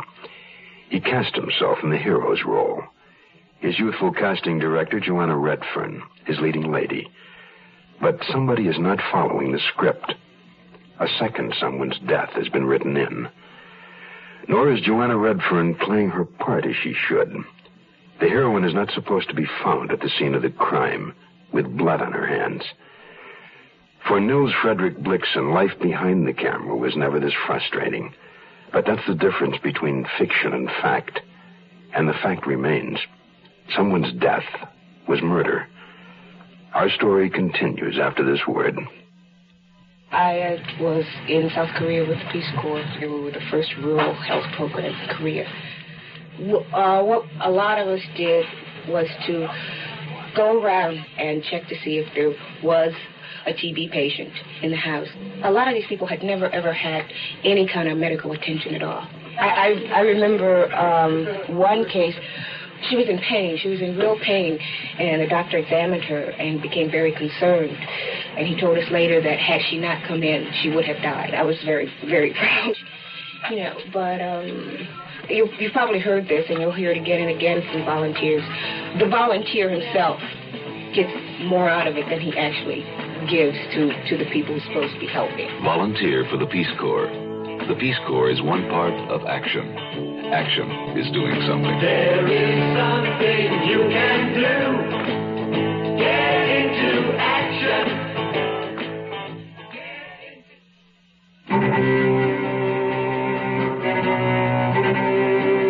One would have thought, seeing Heidi, that she'd fallen asleep over her book. She'd been struck twice in the face by a sharp instrument with a long blade, probably an axe. The murderer may have been splashed, probably had been. An examination would show traces of blood in the trap under the kitchen sink where he or she had washed. No one in the fourplex had heard a sound. The murder weapon was nowhere to be seen. I stood in the doorway and watched a police car drive red away, the face in the window blurred by rain. Sergeant Ames, I want Miss Redfern's attorney notified. He has been. Did you know the child that was killed? Child. Tragic child. My God. Her grandfather get home? No, he didn't. When did this happen? We found her about 10 minutes to 7. She hadn't been dead long. I know. Huh? My secretary spoke to her. Why don't you come back inside, Mr. Blixen?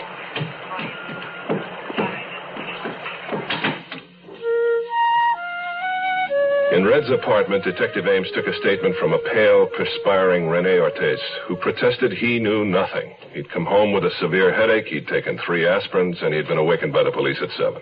I believe you have a roommate, Mr. Ortiz, Mr. Leeds. Oui. Bobby Leeds, oui. Where is Mr. Leeds now? I am sorry. I cannot tell you. He is no longer living at my place. We had a little disagreement. Where does he work? No. Bobby does not work. He is a lily of the field. Occasionally, he acts.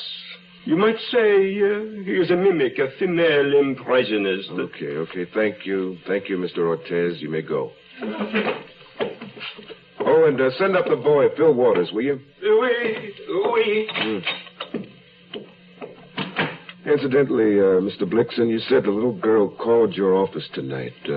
At what time was that? About 6:30, I should guess.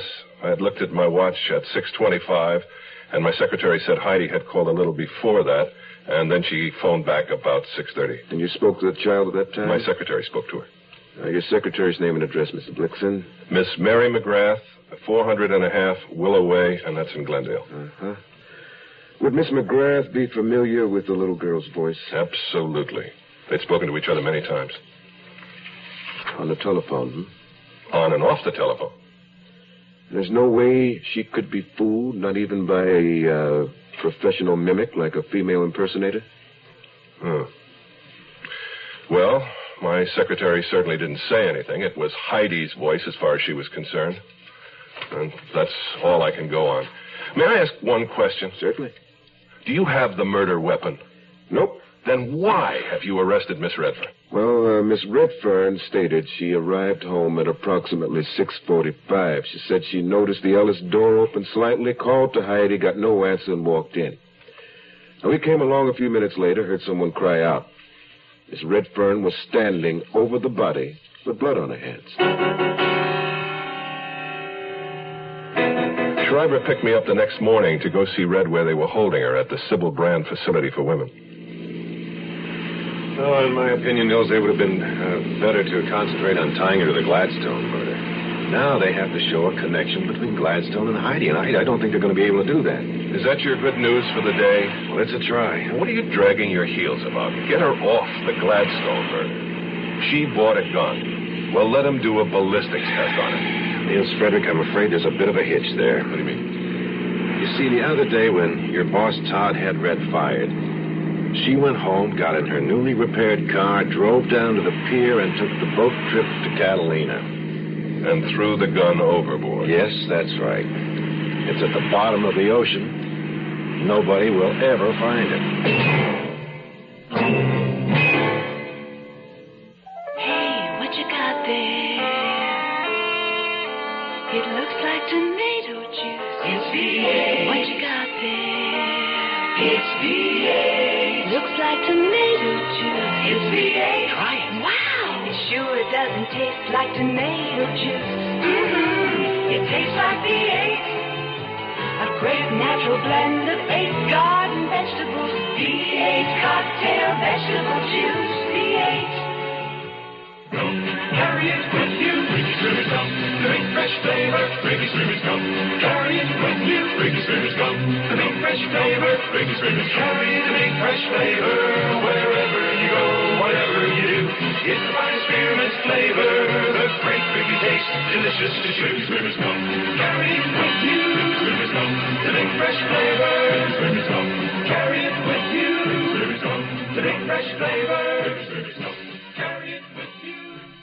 We'll return to our story in a moment.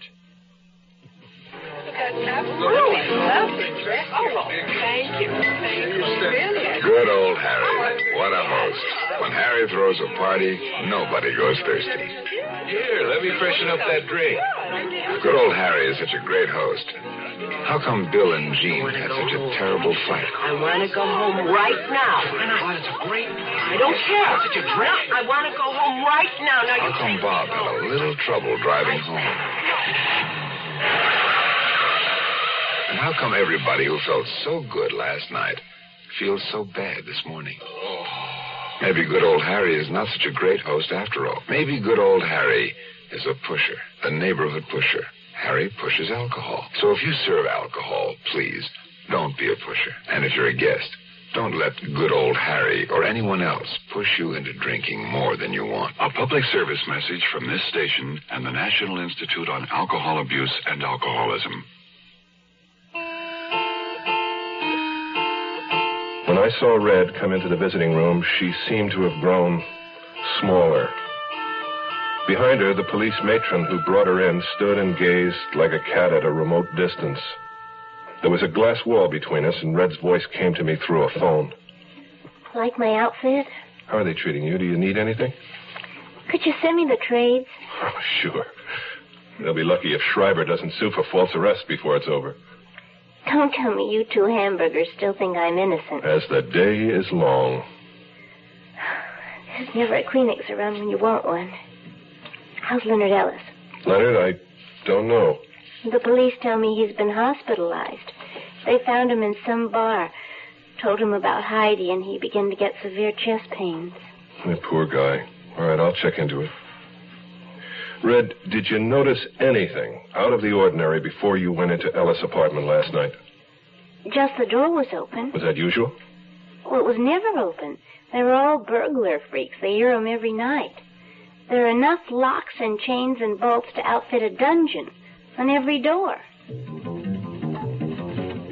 Our time was up. The matron was approaching. I told Red I'd be back. She put her hand on the glass, palm flat, and I rested my palm on the other side against hers as though we were touching. I left the building. By the time I got back to the studio, I didn't think anything was worth too much. There was a strange secretary in my office. It took me a moment or two to remember that last night at the office, just before Jack and I had stepped out into the rain, Mary had told me she was flying out in the morning to Chicago to see her sick father. I smiled at the new secretary. She had the heat turned up and her coat over her shoulders, but none of it seemed to warm her in the least. I picked up all my messages from her desk, including one from Tiverton Research. It read, "The threatening letter, the words were cut out of Star Eyes Comics, April 15th, 1972 issue. Good man, Tibbet." I spent the next 10 minutes on the phone. Good Samaritan Hospital to check on Leonard Ellis. Learned nothing, except that he was in intensive care. Hung up and got a call from Ames. Blixen? Yes. I wanted to talk to your secretary, Mary McGrath, but I got somebody else. Thought I had the wrong office. Where is Miss McGrath? In Chicago. Her father's sick, didn't I tell you? No, you gave me her address in Glendale, but there's no one there. Oh, I'm sorry. I was pretty shook up last night. I've got the number right here. Just a minute. 427-3099. I don't remember the area code. I'll get it, thanks. I spent the day at my desk going over all of the scripts that were ready to shoot. It was 5 o'clock when I got another call from Sergeant Ames. We called the number you gave us in Chicago for your secretary, Miss McGrath. She wasn't there. Well, her father's very ill. She might have been at the hospital. Nope. Called a couple of her friends as well. No sign of her. So we went to the airline at L.A. here. She never got on the plane. Hey, Mr. Blixen? I'm here. I'm trying to find an explanation. She was very close to her father. She told me he was dying. Well, he passed away at noon, Chicago time. Well, I'd better notify missing persons. I hung up and sat thinking about Mary and the two deaths that had already occurred. Mary? How could she be involved? Was I losing my sanity? Was there a straight line through Dan Gladstone, Heidi, Mary? Where would it end? And with whom? My daddy was a mighty fine man. He taught me a thing or two. A woman can hurt, so you stay on your guard, and beech nuts the tobacco you chew. Them times we'd go fishing, my daddy and me. He'd tell me everything he ever knew. He'd go after big mouth in close to the bank, and beech nuts the tobacco you chew. Around here, beech nuts the word for chewing tobacco. And it's been that way, father and son, for a long, long time. What's the secret? It's the way beechnut just keeps getting better. Like beechnut's a lot moister these days, with more taste and less stems. Big improvements. You ought to try today's beechnut chewing tobacco. And now I'm a daddy with a son who's full grown, and I tell him a thing or two. Scared money don't win, evil women drink gin, and beechnut's the tobacco you chew. The Zero Hour continues after this. Here's a tip from your Better Business Bureau. With more and more people eating poultry these days, it might be a good idea to review some basic facts on how to buy and serve poultry.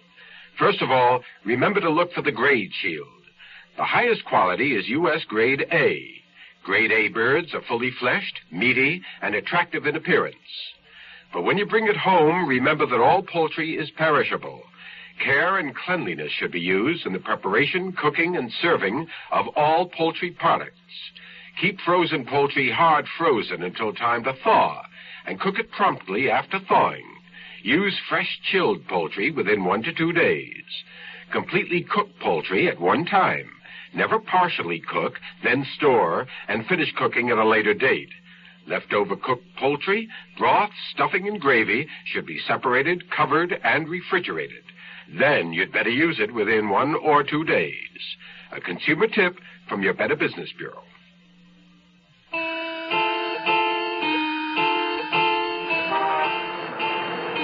Jack was parked in his usual place waiting for me, reading the late edition of the Times and looking at the legs of starlets as they passed the checkout point at the gate.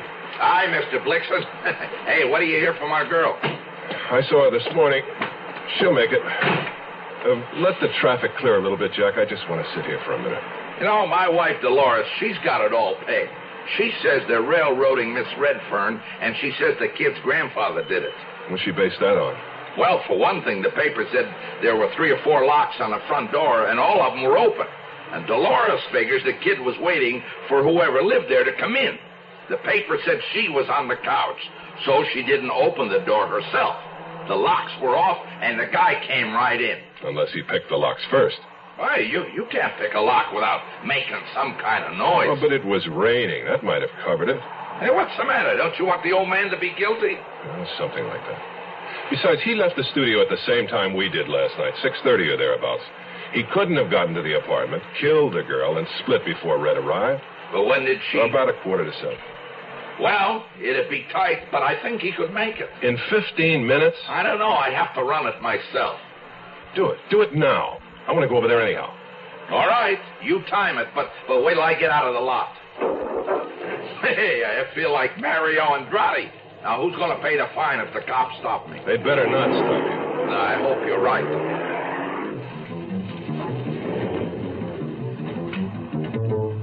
We crossed Santa Monica, turned right onto a congested alley, left a narrow street, and east again toward Vine. There were no automatic signals on Jack's route. At the boulevard stops, he paused and nosed at once into honking traffic. 12 minutes and 20 seconds later, we pulled to a stop in front of the fourplex. Okay, how about that? You're a professional driver, and you barely made it. Ellis was drunk. The streets were wet. No, I can't buy it. It's out of reason, all out of reason. Leonard Ellis was the only one in the whole house who couldn't have done it. Except, of course, Miss Redfern, maybe? Yeah, that's true. You better not wait, Jack. I want to pick up something from the garage, and I've no idea how long I'll be. I'll see you tomorrow. Yeah, right. On the walk, Boom Boom, wearing shapeless coveralls and a pith helmet, was using a small hand hoe to replant one of the rain-shattered rose bushes. Ah, dear Frederick. You see, Sherry, it is foolish to try to raise anything beautiful in this violent city. I loathe that little girl, that Ivy, but she was part of the house, part of the fun. And now she's gone. Joanna's in jail. Poor Leonard is in the hospital. Bobby's left. Nothing is the same. Bobby's left? Do you know where he's gone? He called. Want to know about the funeral. He's living with another boy in La Cañada. I want to ask you a favor. I understand Heidi kept a number of magazines, comic books, in the garage. Oh, too many. I was going to call the trash man. Well, before you do, I'd like to go through them, if I may. Bon chance then, Sherry. As I walked along the root buckle driveway, I could hear Phil practicing. He was home. I paused under the ground floor window to listen. It's not bad, huh? It was Boom Boom's husband, Fred, pushing through the screened back door, coming down the warp steps with a glass of wine in each hand. He looked curiously clownish in wide, baggy pants, a gray undershirt, and loose carpet slippers. And that's how I pegged him, a quiet clown. Compliments of the house, Mr. Blixen. Thank you, Mr. Hayworth. I didn't want either of you to go to any trouble. It's Fred, and you're a guest. And guests are no trouble to Boom Boom. They're the breath of life. Drink it. She makes it. That's very good. Boom Boom says you want to look through the comic books in the garage, huh? Come on, I'll help you. The garage was ramshackle and unfinished, built for the thinner, taller cars of the 20s. It wasn't true that the comic books were piled to the roof, but there must have literally been thousands. Stacked along both side walls and the rear, some loose, some tied in uneven bundles, some torn and old, some recent. Which one you looking for? Star Eyes, April 15th, 1972. Star Eyes. We tackled it from opposite sides, restacking as we went. Halfway through the first pile, I thought I heard footsteps outside. It sounded like someone paused outside the garage near the heavy raised door, perhaps to watch and listen. Fred, engrossed in the search, hadn't noticed. I swallowed the last of the wine, and I drifted toward the entrance. I looked casually down the drive and into the rear yard and along the porch. There was no one there. And the guitar practicing had ceased. I'm up to March. April 1st, 8th, April 15th. Here it is. Good. Let me see it. Fred, you see these holes in the pages? Now, I say that Heidi cut the words out of this magazine for the threatening letter she sent to Red. But the writer threatened to kill Dan Gladstone. I know Heidi was a weirdo, but she wouldn't have killed nobody. She could drive. She could have been out of the house that night. Mr. Blixen, if you tell the police all this, you know what they're going to think? No, what? Well, if Red figured out that Heidi killed her great love, and if she came out here and found the magazine and put two and two together like you just did, couldn't the police say that was enough motive for her to kill Heidi? Fred Hayworth wasn't a clown. I was. There was no answer I could give him. I just walked away. At 4:30 in the morning, I gave up the idea of sleep, and I stepped onto my balcony to wait for sunrise. At 8:30, I was in Walter Tibbetts' office in research, seated at the chrome desk under the cobwebs, comparing my mutilated copy of Star Eyes with the whole one that he had.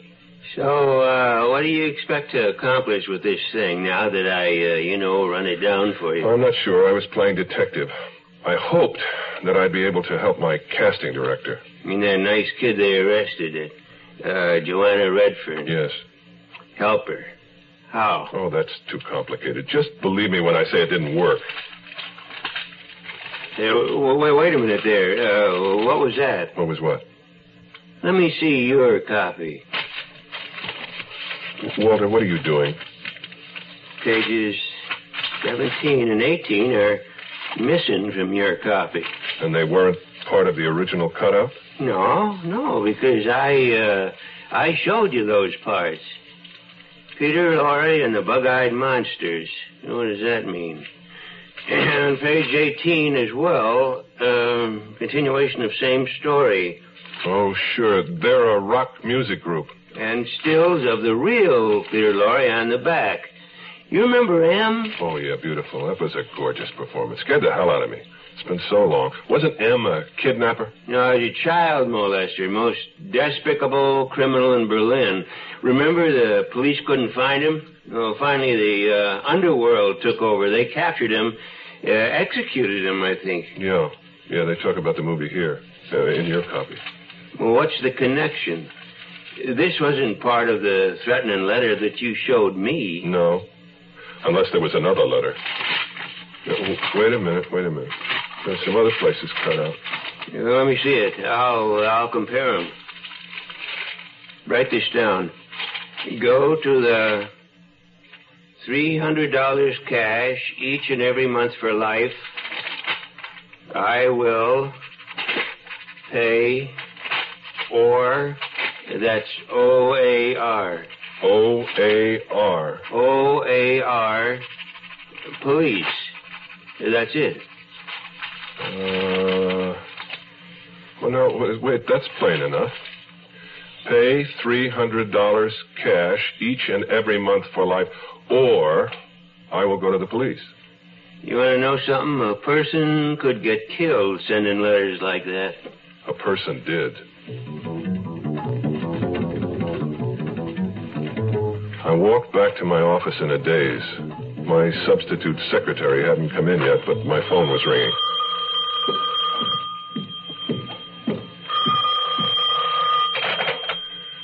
Blixen here.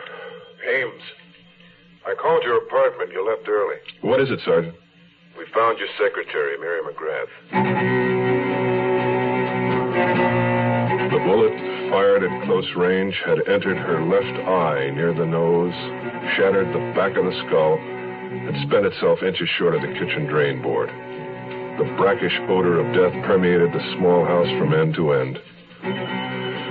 According to the deputy coroner, she had been dead for approximately 40 hours. You are listening to Mutual's presentation of The Zero Hour. Your Heart Association presents Stiller and Mira, Honey, I'm going to test you. Mm-hmm. Now, if you have high blood pressure, what are the things you should do? Watch your weight. Right. Follow your doctor's instructions on smoking. Yeah. Take your medicine. Good. Get plenty of rest. Terrific. Hey, honey, let's stay home tonight, huh? And exercise, but don't overdo it. Right. We'll stay home tonight, okay? Okay? Yeah, and you got to rest before you get tired, right? Exactly. So we'll stay home tonight, okay? Okay, we'll stay home tonight. Terrific. Hey, wait a minute. What?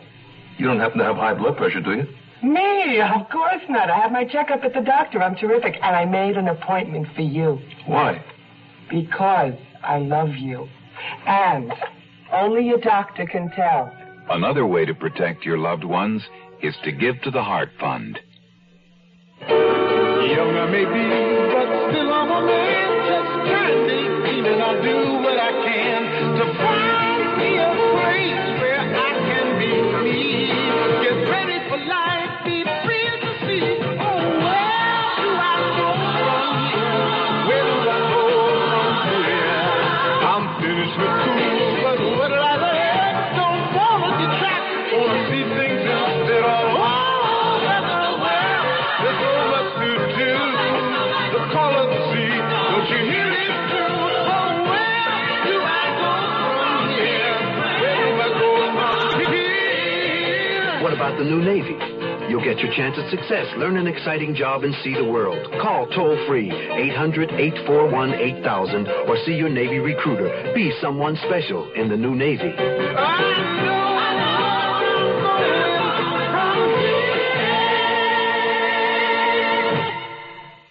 Tomorrow at this time, rest your eyes and listen here to this week's continuing study in suspense, someone's death.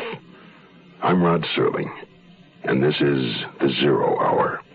Today's episode brought to you in part by V8 Chews, Wrigley Chewing Gum, and Beach Nut Chewing Tobacco. This is The Zero Hour on Mutual Radio.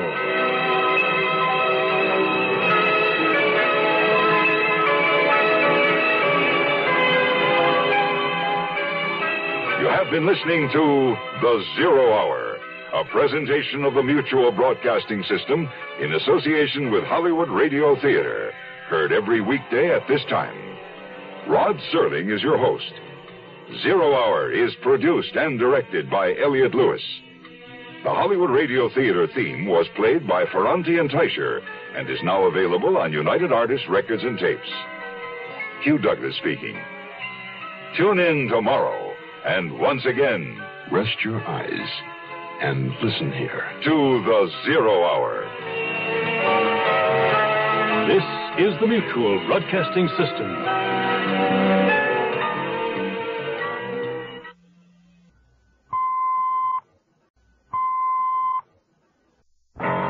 Rest your eyes.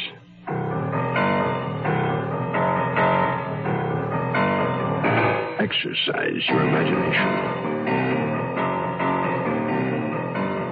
This week, Charles Larson's inside story of television murder. Someone's death. Starring George Kennedy, Joyce Bulifant,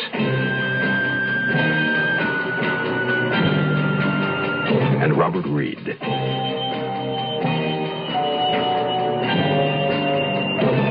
In Elliott Lewis's production of The Zero Hour.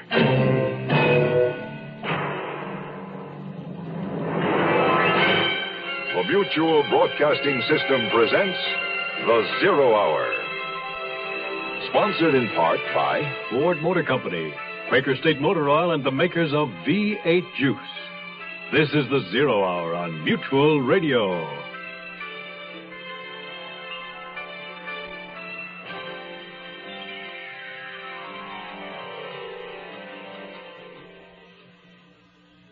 As a producer of TV murder mysteries, Nils Frederick Blixen is cognizant of a formula.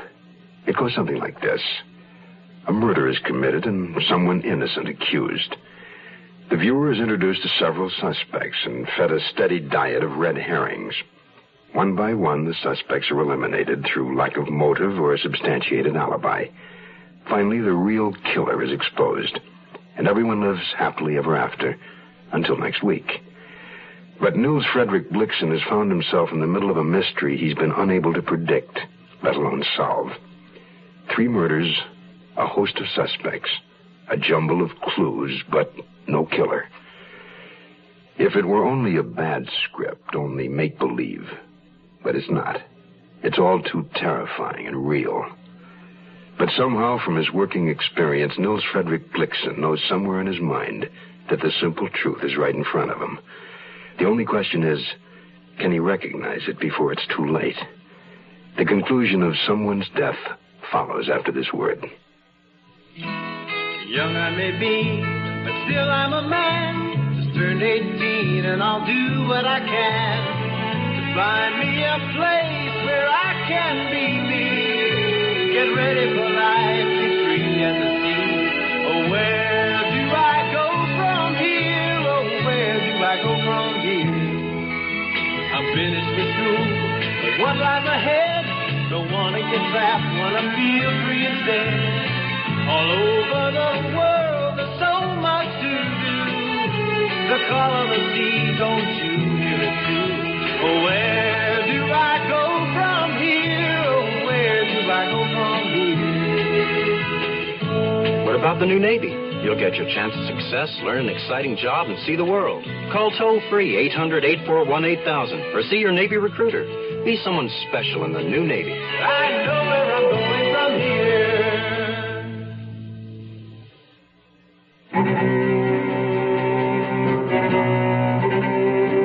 Mary McGrath murdered, victim number 3.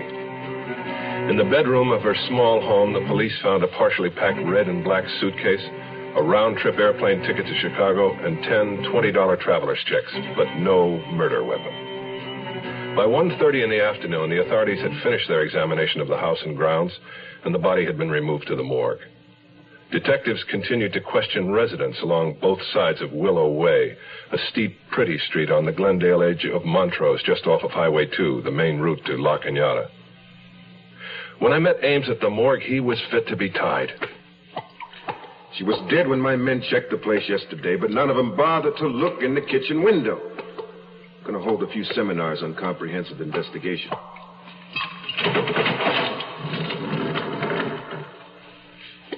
All right, Mr. Blixen? Yes. Yes, that's Mary. It's senseless. It's absolutely senseless. My mind really fights this. I know she's dead.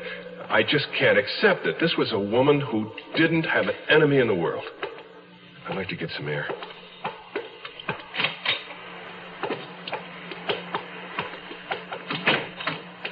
Oh, feel better? No. Yeah, good, thanks. Tell me, Sergeant, had Mary been sexually attacked or robbed? No. I don't understand it. Well, she was shot with a .22. Same gun that killed Gladstone. What? Well, then, that clears Red. Is that so? Why? Well, she's in custody, that's why. Oh, different fingers could pull the same trigger at different times, couldn't they? In any case, she's still being held on a double charge. It wasn't a .22 that killed Heidi. No, it wasn't. And that's got to be one of the weakest points of your case against her. Oh, really? Since when has an axe been a woman's weapon? Oh, since about Lizzie Borden. Oh, my God. Haven't you ever shaken hands with Red? I doubt if she could lift an axe, much less... Look, Mr. Blixen, we don't know that an axe was used in the Ellis case. It was an axe-like weapon. That could be pruning shears or a hatchet or a small hand hoe. Now, I'll be honest with you. Heidi Ellis died of shock and loss of blood. The wounds themselves weren't deep. A woman might easily have made them, even a weak woman. Incidentally, your attorney, Mr. Schreiber, is in the building. He said he'd drive you home if you needed a lift.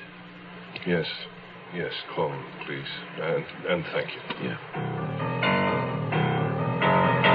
I could scarcely breathe. Hand hoe. Where had I seen a hand hoe recently? I was barely aware of getting into the car with Wade Schreiber. Homebound traffic had begun to clog the freeways. Wade wanted to take the surface streets. I said anything was okay with me. Anything. You look beat, Nils. It's been one of those days. Listen, did you ever see Peter Lorre in M? What's Peter Lorre have to do with it? M was the story of a child molester. Well, Heidi was a child. You think somebody was trying to... Heidi told me that she'd seen Dan Gladstone about a week before his death. She'd left school in the middle of the afternoon not feeling well. And Gladstone, she wouldn't tell me what he wanted or what he did. But it was clear from her attitude that something strange had happened. Well, Gladstone has a record, but molesting children wasn't part of it. Well, there's always a first time. Now, if Gladstone did try something funny, what have we got? Well, we've got a new case, a motive for murder on Heidi's part. Especially if Gladstone tried it a second time. Heidi may have thought first of blackmail, then changed her mind. Yes, but who killed Heidi then? Who would want to kill Mary? Where does her death fit in all this? I don't know. Wait, I'm lost. Red was innocent, I knew it. But there were 3 people dead. What were we missing? Hello, this is Hugh Downs. Recently, I participated in a Ford LTD fuel economy run from Phoenix to Los Angeles, where the average for 5 cars was 18.8 miles per gallon, with standard 351 V8 engines. The high was 20.3, and I averaged 19.7. My first reaction was surprise, because I think you'll agree the numbers sound a little high. So I'd like to stress that gas mileage depends on many factors. Things like total weight, maintenance, road and driving conditions, and you might not get the same results. But probably most important of all are your personal driving habits, how you behave when you drive. And one of the things we did in the test was to make a point of never exceeding 50 miles an hour. I think all of us who participated would agree that driving reasonably is a very modest price to pay for something else you can get from a Ford LTD. The good feeling of riding in a solid, well-made automobile. The quiet riding Ford. The closer you look, the better we look. We'll return to our story in a moment. Provide for their college the safe and easy way. It's sure with payroll savings. Yeah, join that plan today. So always remember, it's a proud way to save. Take stock in America. Buy U.S. savings bonds.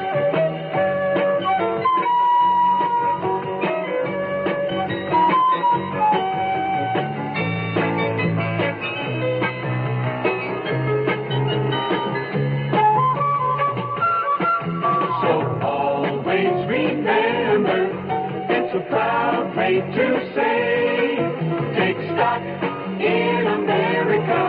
Buy U.S. savings bonds.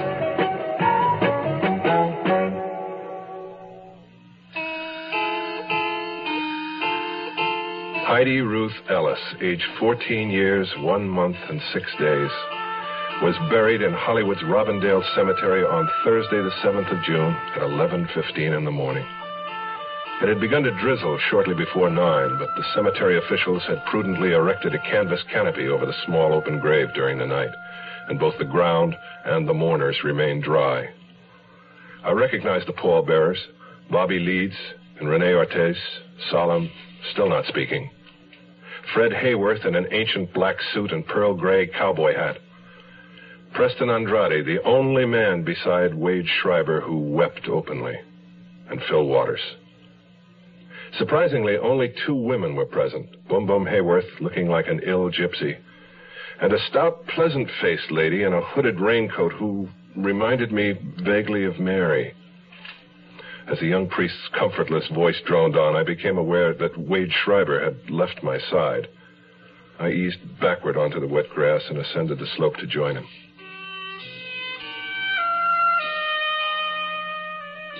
Oh, how sweet of you to come, Sherry. In fact, you're just the man we want to see. We need advice. Of course, Boom Boom. Anything I can do. You see, Phil lost his job at the drugstore.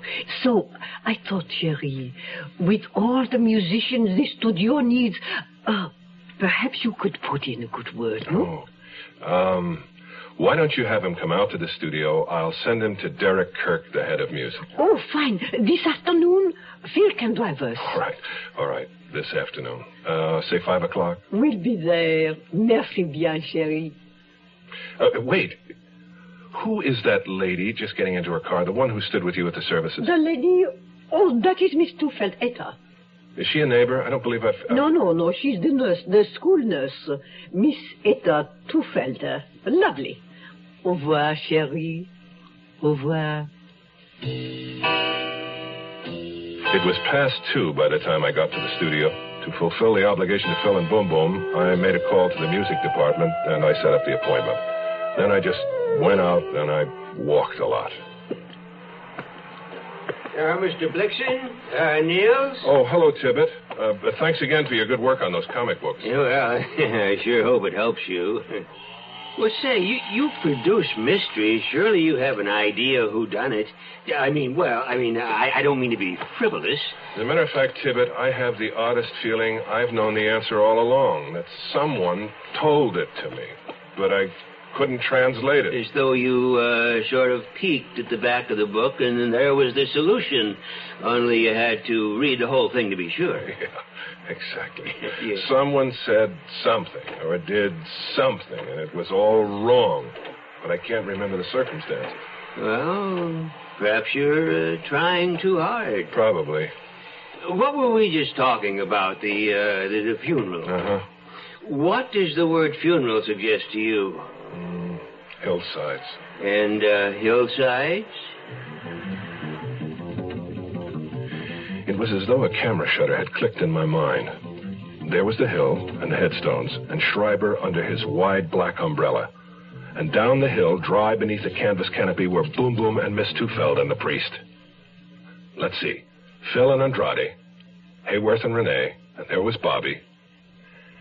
And as suddenly as that, I had it. As clearly as a subliminal flash held too long, certain and complete and shadowless. I knew the killer. Sickened, I closed my eyes and thought, no, my God, no.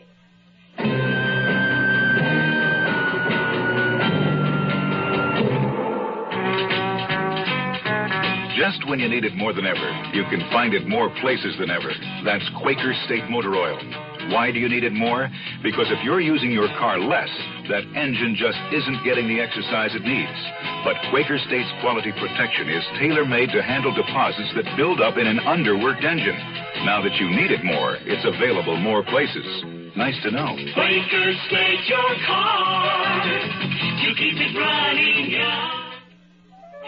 What you got there? It looks like tomato juice. It's V8. What you got there? It's V8. Looks like tomato juice. It's V8. Try it. Wow. It sure doesn't taste like tomato juice. Mm-hmm. It tastes like V8. A great natural blend of 8 garden vegetables. V8 cocktail vegetable juice. V8. The Zero Hour continues after this. जी हाँ, ये खानदानी मंसूबा बंदी का मरकज है. Mais oui, c'est le centre de planning familial. Yes, this is the family planning center. There are family planning centers in more than 100 countries today. The women who come to these centers can't afford to go to private doctors, but they want to plan their children, when they're going to have them, and how many they're going to have. The trouble is, there aren't enough centers.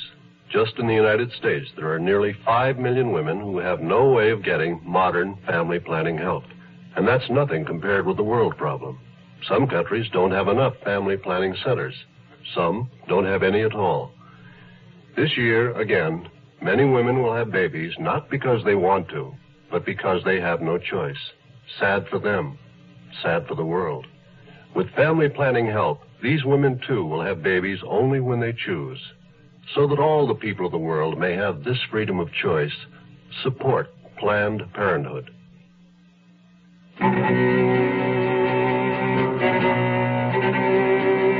I didn't know whether I said goodbye to Tibbet or not. I raced back to my office, told the substitute secretary to get a hold of Wade Schreiber and tell him to get right over. It was about Miss Redfern. And I wanted the phone number of a Miss Etta Tufeld, school nurse at Hollywood High. Then I got hold of a studio transportation man I'd known for years, and I had him drive me out Highway 2 through Glendale to La Cañada. After that, on the way back, I stopped at a phone booth on the road, called Sergeant Ames, and told him what was up. At 5:40, when I got back to my office, there was a message on the desk that Schreiber had received the call, and Miss Tufeld's phone number was there.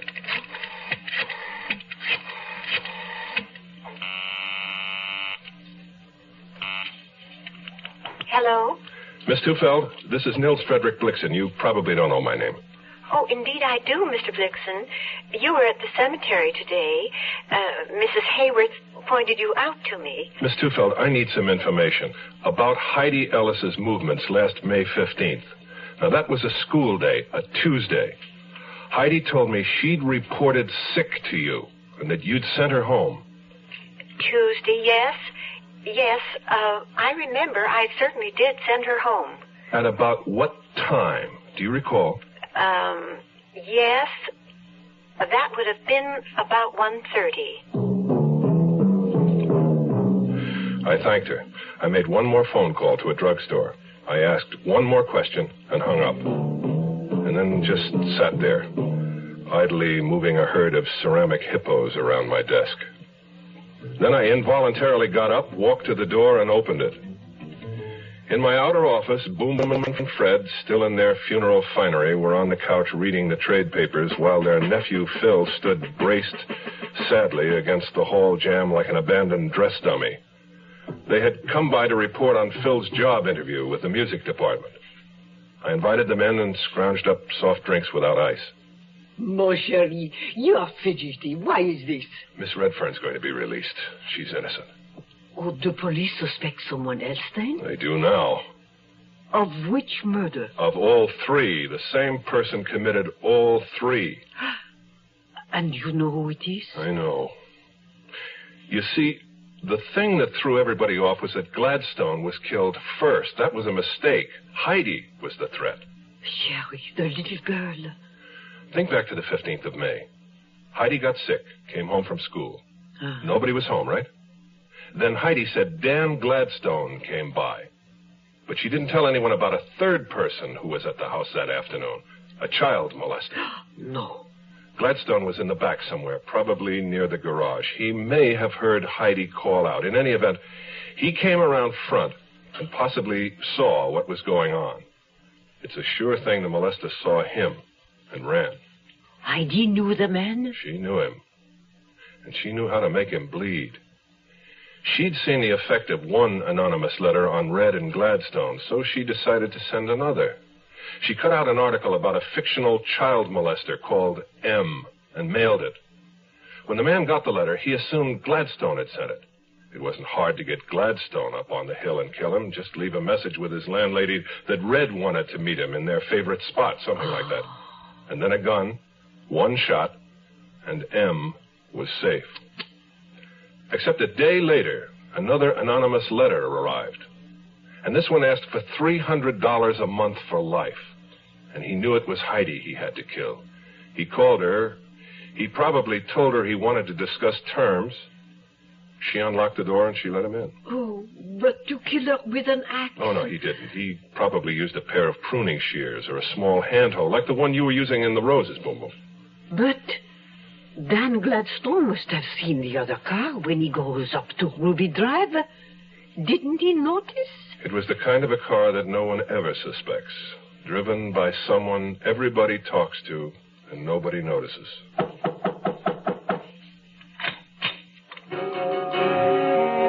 The scene in my outer office, except for Wade Schreiber thumbing through a magazine, might have been a replay of an earlier scene. There were Detectives Ames and Griswold talking by the files, and there was the Sunset cab driver on the couch, flipping his cap absently between his knees. Hi, Mr. Blixen. Take your time. I'm a little early. Wade, if the police withdraw their charges against Red tonight, can she be released immediately? It's in the works, Mr. Blixen. You found the proof then, Sergeant? One of my men just phoned. Found the bloody pants, the shirt, and the gun. The gun?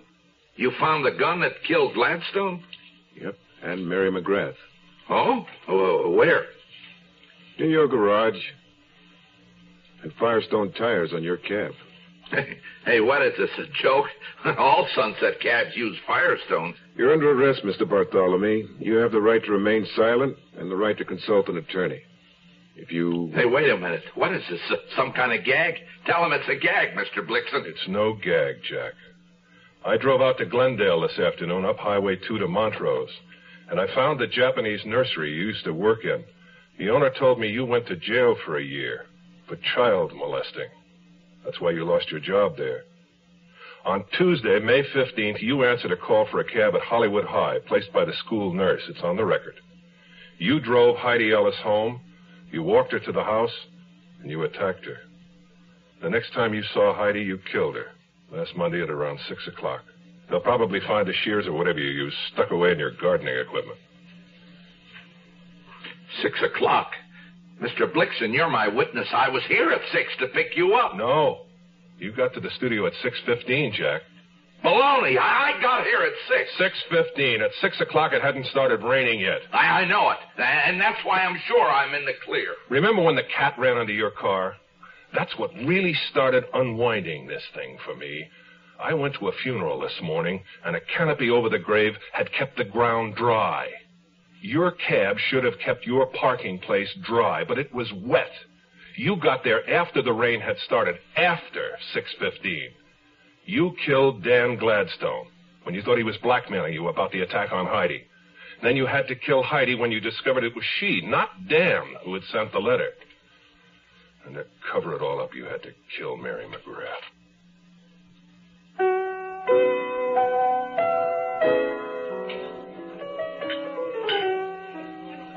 Well, it was all put together. I was in a bar with Schreiber having a much-needed double on the rocks. I could see him in the phone booth talking fast and furious. And when he hung up, there was a smile on his face. Well, you're reinstated with the network. Incidentally, I didn't quite get the cabbie's explanation about why he killed Mary McGrath. Well, it's very simple now that I understand it.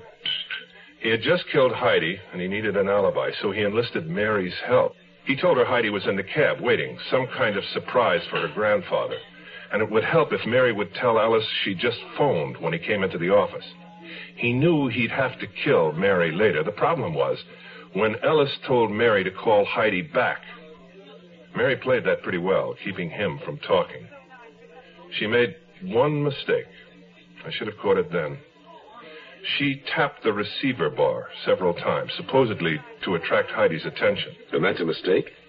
You do that, and if you've placed the call, at least here in Southern California, you cut the connection as surely as if you'd severed the line. That was his alibi. I should have recognized it a long time back.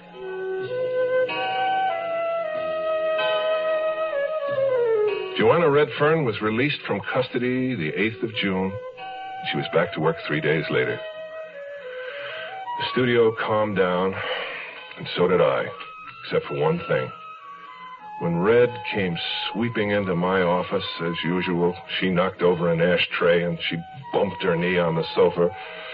She threw her arms around my neck. She kissed me on the forehead, on the nose, on the mouth, and on both eyes. Oh, good grief, I love you. Did I ever tell you that? Will you marry me, Red? No. We can go. No. Who is it, then? Wade? I love Wade, but it's certainly not Wade. I'm not going to marry anybody. You can't love both of us and not marry anybody. That's absolutely ridiculous. Why? I don't see why I can't love 1,000 people. I do. I will. I'm still young. Bye, darling, and thanks for saving my life. A kiss on my forehead, and she swept out of the room, still as inaccessible as an alpine flower. I sat down and I took all the little ceramic hippos on my desk and arranged them into a broken heart. But I was smiling with love at my age.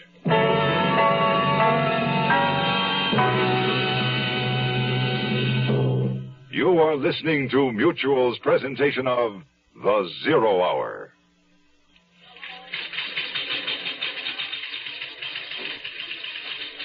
There's a disease in business today we might call spiritual schizophrenia. You see it in individuals who apply one code of conduct in their personal affairs and a quite different one in business or government. The belief seems to be that we are less responsible as individuals when we make business decisions, that business has a different code. When you think about it, that doesn't make sense. Profits are not the only gauge of business success. Business doesn't change the priority of values. We are born to the community of man first. The others are secondary allegiances. Make your personal morality work where you work and see the difference. The community of man, God's club. Be an active member. This message has been brought to you by Religion and American Life in cooperation with this station.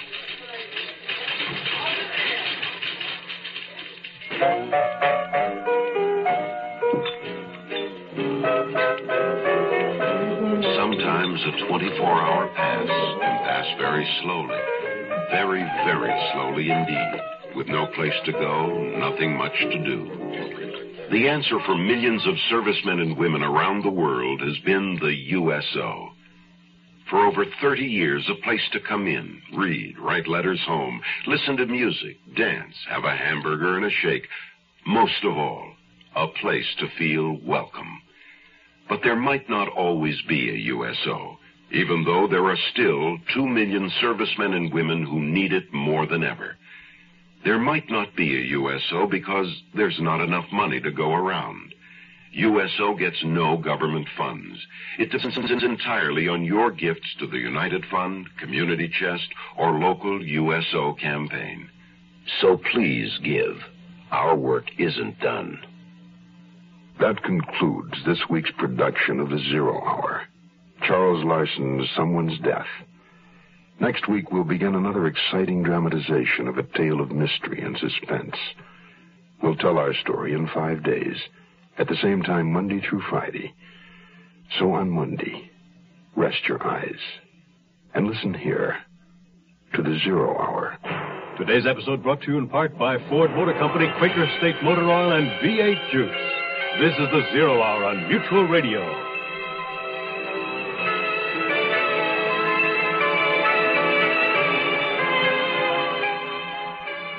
You have been listening to The Zero Hour, a presentation of the Mutual Broadcasting System in association with Hollywood Radio Theater, heard every weekday at this time. Rod Serling is your host. Zero Hour is produced and directed by Elliott Lewis. The Hollywood Radio Theater theme was played by Ferranti and Teicher and is now available on United Artists Records and Tapes. Hugh Douglas speaking. Tune in Monday, and once again, rest your eyes and listen here to The Zero Hour.